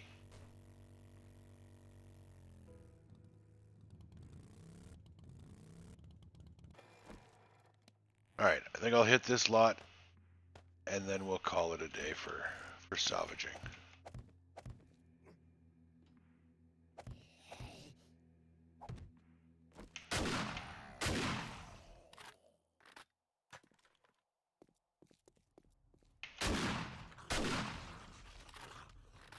We're going to call him Stumpy.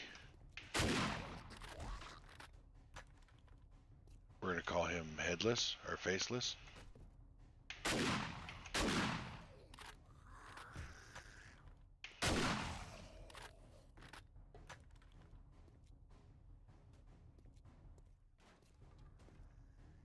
Oh.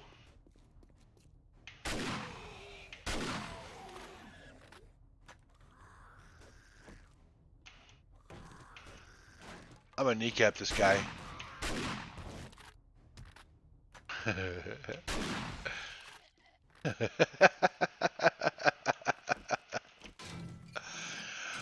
There's just something so seriously wrong with getting that much enjoyment out of destroying zombies. No, there isn't. I'm totally not sorry.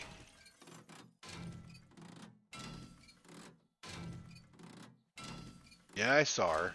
I saw her out of that corner of my eye there.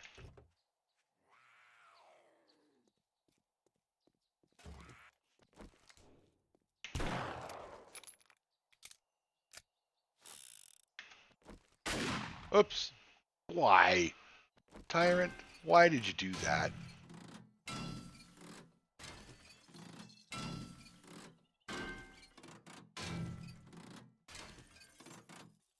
Bonehead.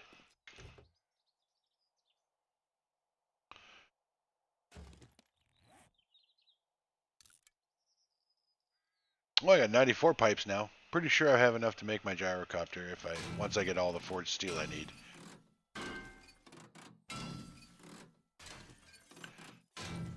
Like I said, I'll finish off this lot, then I'll head back.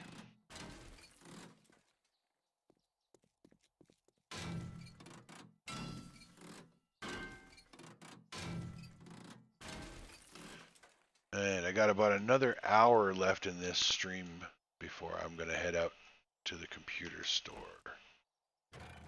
So, we'll get as much done as we can in that period of time. And then I will be offline probably for the rest of the day. Flower texted me earlier and asked if we were going to play again tonight, and I told her that if my new computer is done, if I've got it all built and put together, and my OS is installed, and I've got all my games downloaded, or all the software I need to download to play and stream, then yes, I would be happy to stream on my new computer and give it a good test drive. But if my computer isn't done, if it takes longer than I thought, or if I fall asleep while I'm installing the OS, because that takes a couple hours, then we probably won't stream again tonight. But regardless, I will be back tomorrow morning with either my new computer or this one, my old one. If the new computer, for whatever reason, is not ready to stream the game tomorrow, I will still be on streaming tomorrow morning with this computer. So don't worry, I won't leave you all in a lurch. I want to be as consistent as I can be. Like I said, once I start school, I think September 8th is my first class. Once I've started school, I may not be able to stream every day. I'm hoping I will be able to, but the schedule will be largely determined by how much time I have after I get enough sleep to go to class. So, okay, that is enough forged steel to make a gyrocopter. So let's get the rest of this stuff put away and see about making the chassis. Actually, do I have enough materials on me to make it? Probably not. Or the accessories, sorry. No, I need, what am I missing?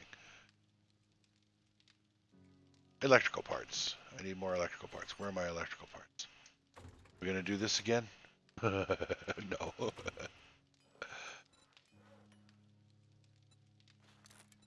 Alright, so we got that. Now we just need the chassis. And what does that require? Forged steel, lots of duct tape, lots of leather, and I have everything else. So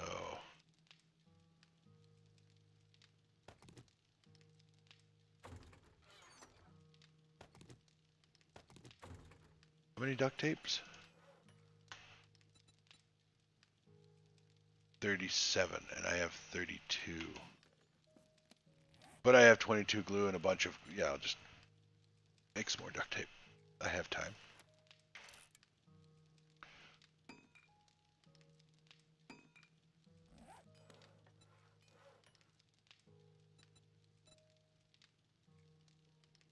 Yeah, there we go. We have everything we need now except for the forged steel.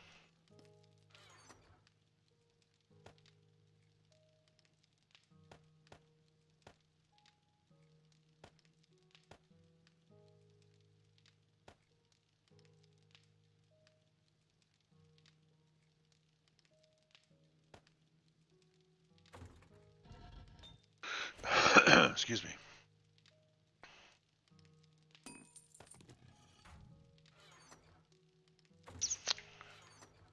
Okay.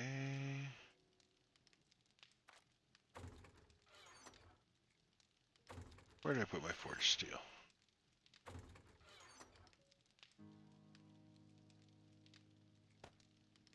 Really? We're going to do this again.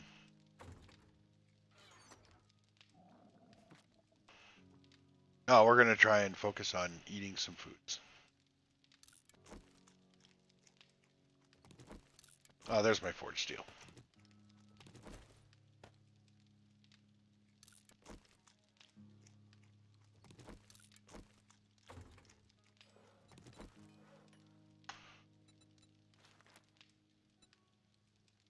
So we only need another 60, 70 forged steel.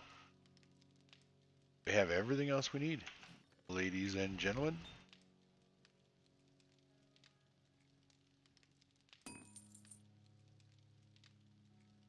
All right, got about 15 minutes, and I need to take a break and get up and walk around a bit. My leg is starting to get stiff. So I'm going to AFK, but I'm not going to get out of the game as I normally would, or pause the game because I want that steel to cook. So I'm going to see y'all back here in about 10 minutes or so. And I'll just leave this running. So have a nice break.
Alrighty, I'm back. I apologize for that. I just, the nature of the injury that I took to my leg, uh, and yesterday physiotherapy just kicked the living hell out of it. So I have to get up and walk around and, you know, get my leg moving a little bit now and again. Otherwise, it gets really super stiff and it hurts like hell. So we now have everything we need to make the gyrocopter.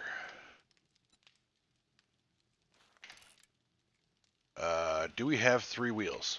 I'm going to be annoyed if I don't have 3 wheels and or the materials to make wheels.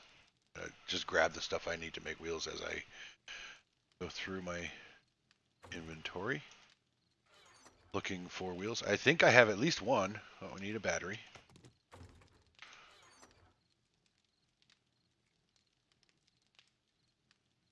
Need oil to make a wheel. Oh, we needed coal. I have a motor. I have 2 motors in my inventory, so I can actually put one away. Let's see here. Don't have a wheel there. Don't have a wheel there. You know what? I'm going to start over here. Could have all my coal in one place. That would be helpful. I need iron to make a wheel.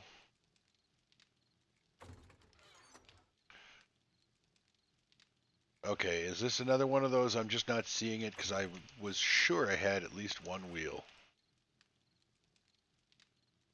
that I had looted from somewhere. There it is. I knew I had a wheel. Alright, so I need to make 2 wheels. Do I need to make those in the workbench? No, I don't. So I'll make those in my backpack. Uh-oh. Oh, I need more acid. Where's my acid?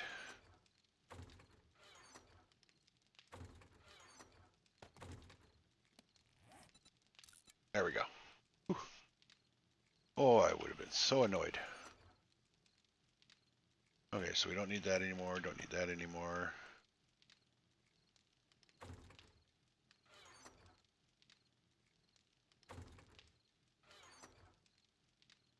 Oh, I can sell that.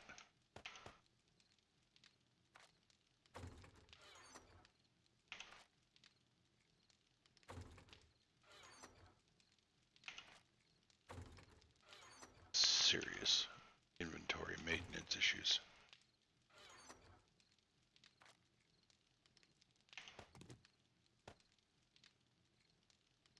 All right. Oh, geez. Yeah, I don't really need the anvil schematic. I think I've got plenty of anvils.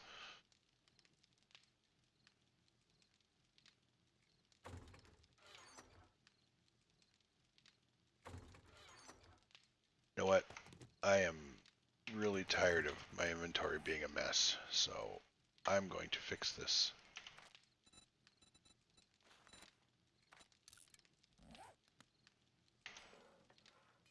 I have 41 seconds left before the gyrocopter chassis is done.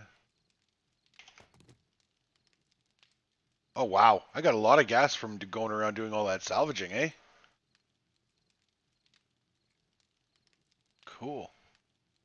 Didn't even realize. I mean, I should have. It should have kind of dawned on me that yeah, you're out salvaging cars, you're going to get lots of gas, but it just never actually occurred to me. How much longer? Okay, 2 seconds left on the wheel. Boink. There we go.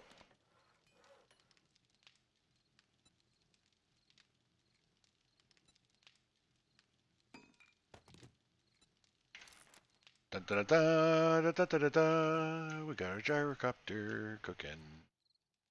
So let's go and let's get some inventory organization set up. It's a temporary location, and I'm going to be taking a really big chance here that the zombies don't break anything and cause this whole platform to collapse, but I'm tired of my inventory being a mess.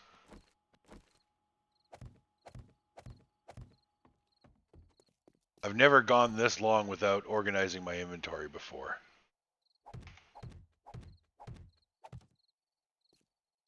Okay, so we've got crafting mats.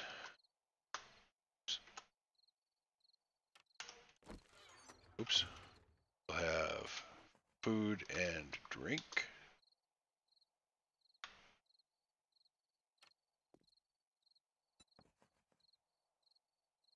Medical and chemical. What else do I need? Earthworks.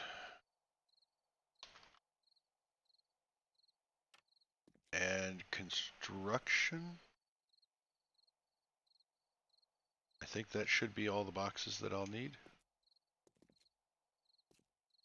Maybe I could build some kind of temporary bridge between these two to shuttle my stuff back and forth. Let's find out.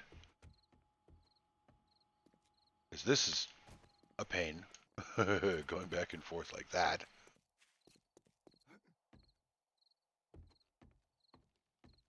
Grab my rebar, square rebar blocks. See what we can do here.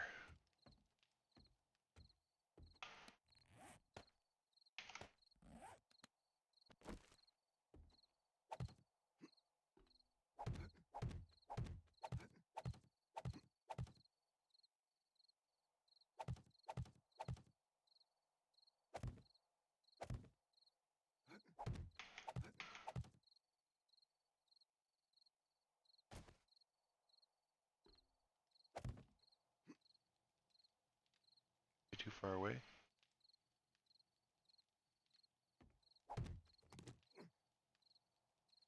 That should be all right.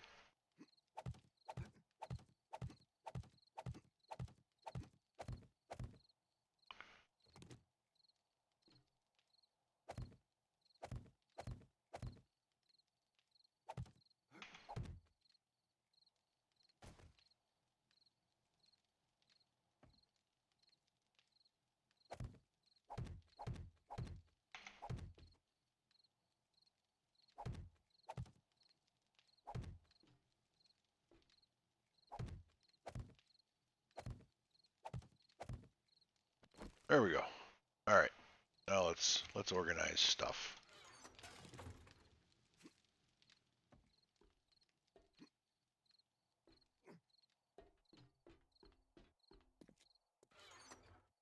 All right. Crafting mat. Crafting.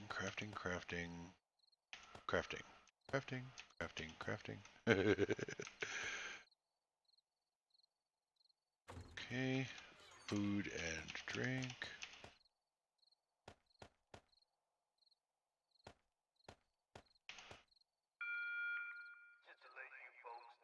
Trader Joel's will be closing soon. Oh, I guess I better have a...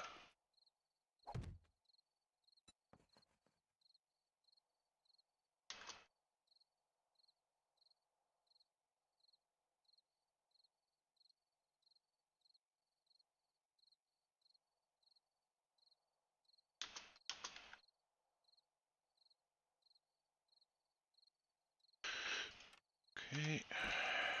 So, just gonna put and my tools. I'll put my tools and weapons in the same box.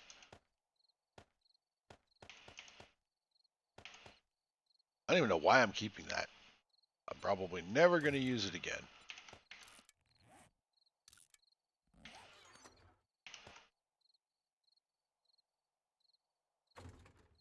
And I'll put the medical, chemical, oil, and gas together as well.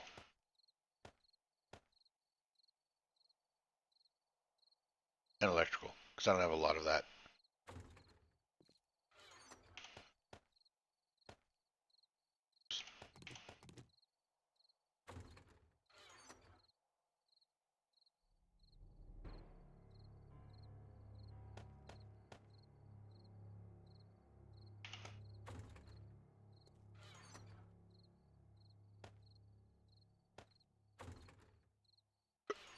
Excuse me.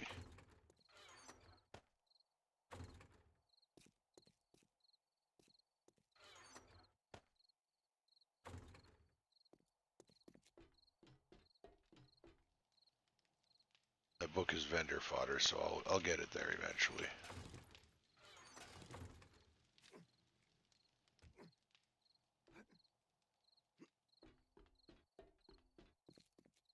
I'm only doing this because it is super frustrating to try and find something, as I'm sure you've noticed when I was looking for materials to build or to craft something in particular, and I couldn't find it.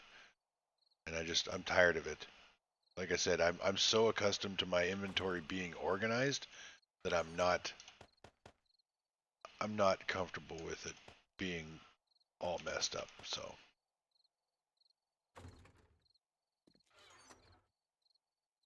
this is crafting mats.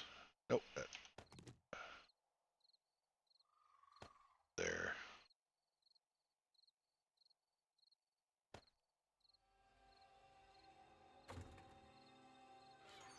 Medical and chemical. I'll put gunpowder in there as well because that's from a chemistry station. Oh, and I was also putting electrical in there.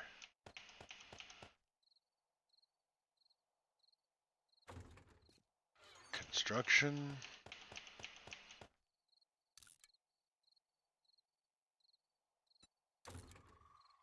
Actually, that's worth $1,000.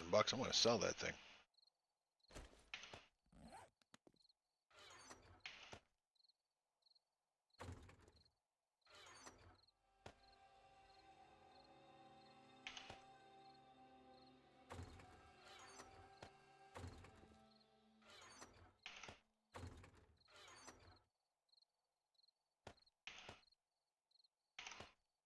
And you know what? I'm just going to keep those in my inventory because that's vendor fodder. I'm never going to use those. I haven't used them so far. I'm probably not going to in the future.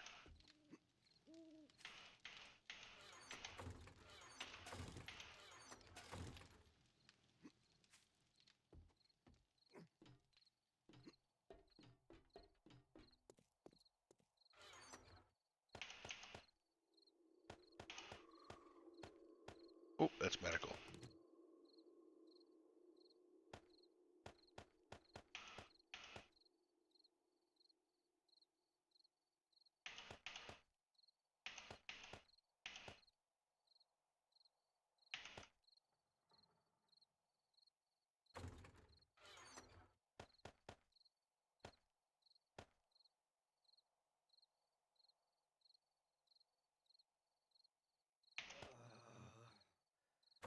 I don't even want to hear your crap.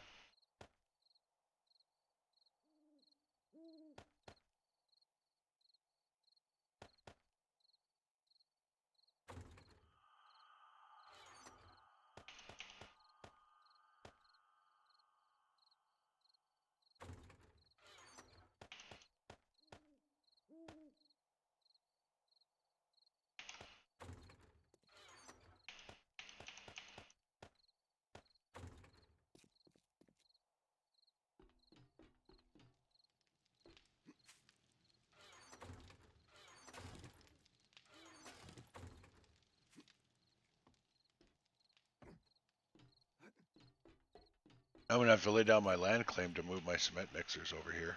If I want to move them over here, which it kind of makes sense to do it now.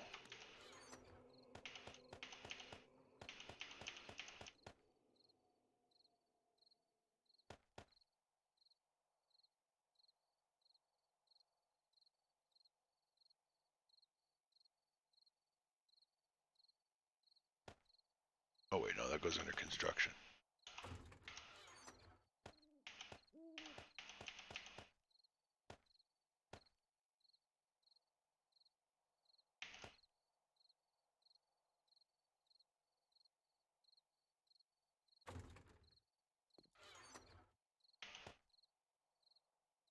Technically, but I'll put it in crafting mats because that's where I usually put.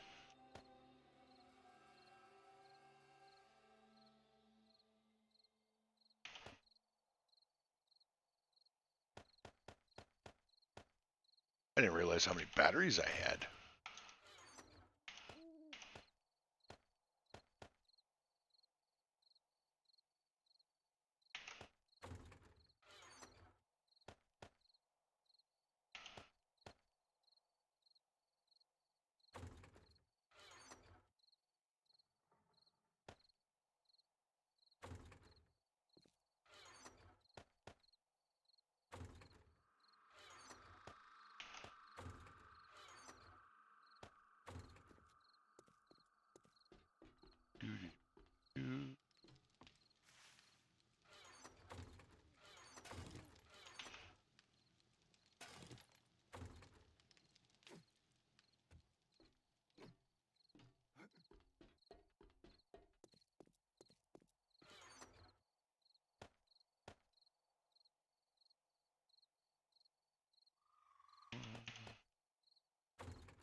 So much easier when everything is organized.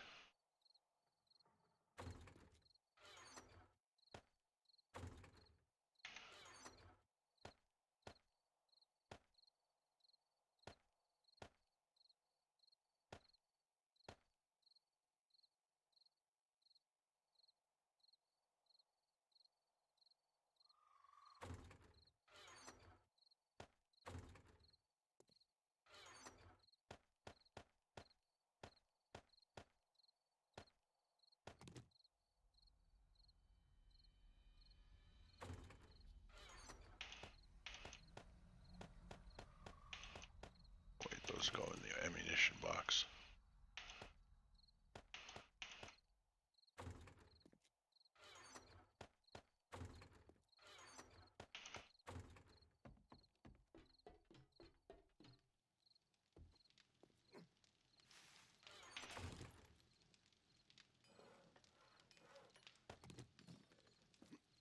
Okay, so now I gotta put my land claim block down so that I can pick up and move my workbench. I have to leave the forge in there to cook out whatever's left inside there. And frankly, I don't, excuse me, I'm not going to bother moving it until I'm ready to move my base, I think. I'm going to put those in. Oh, right. Okay, that's something I need to change.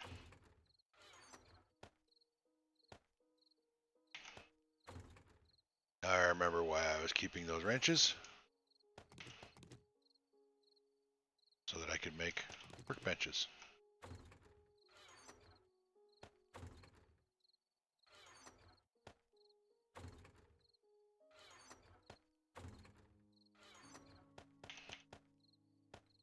Maybe what I should do is I should just make the damn workbenches. What does it take to make a workbench again? Because it's easier to move a workbench than it is to move the materials to make a workbench. So I need iron, mechanical, wrench, hammer, and wood. Iron, mechanical, wrench, hammer, and wood.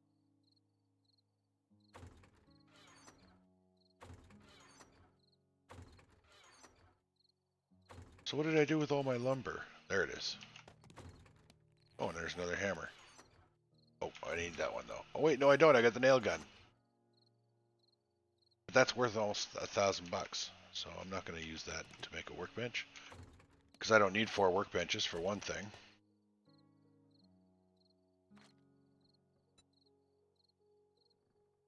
What do you mean 1? Oh, you can't queue up multiple workbenches. You have to queue them up one at a time. How lame is that? Alright, so we got... Actually, you know what? I tie up my own inventory for 12 minutes.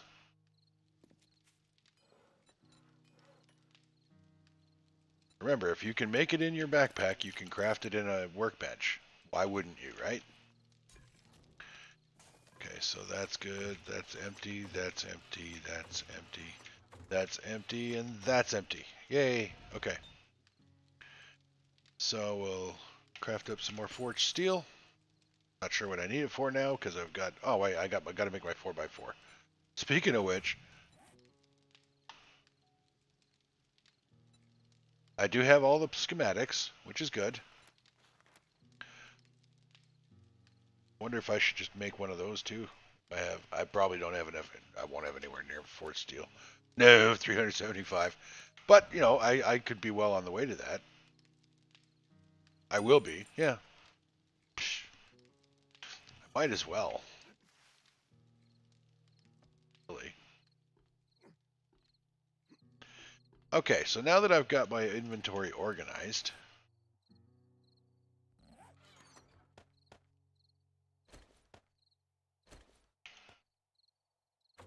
I can start carrying the stuff I need and not worry about it anymore. Okay, so one of those, carry that, that, and that.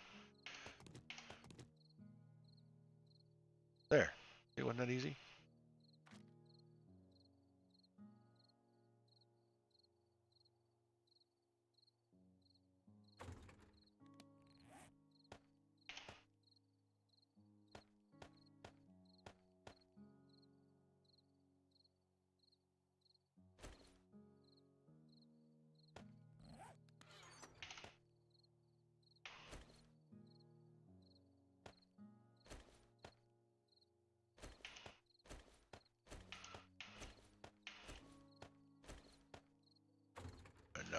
some food and water.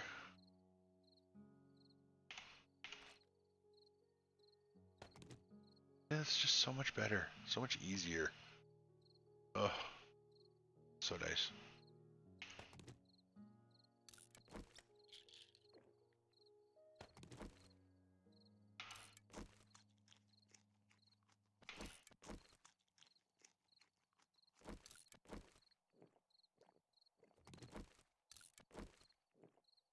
Whoops, I didn't mean to do that. Oh well.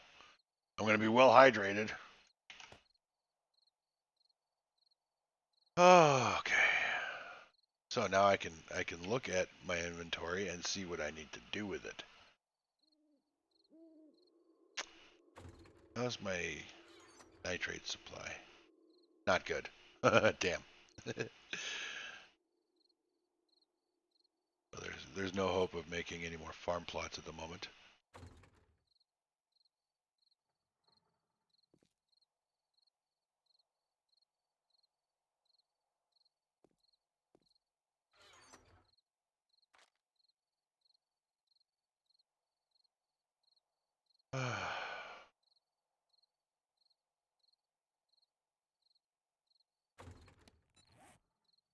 I can't make the auger, can I? No, okay.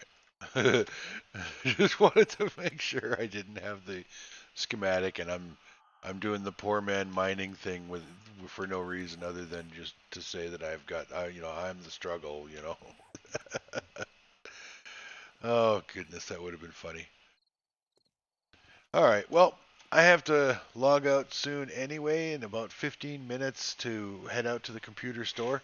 So I'm going to just go ahead and call this one done. I'm going to leave the game running for the next 12 minutes to get those workbenches finished off before um, I shut the game off. I'll get ready to go, get dressed and stuff while I'm waiting.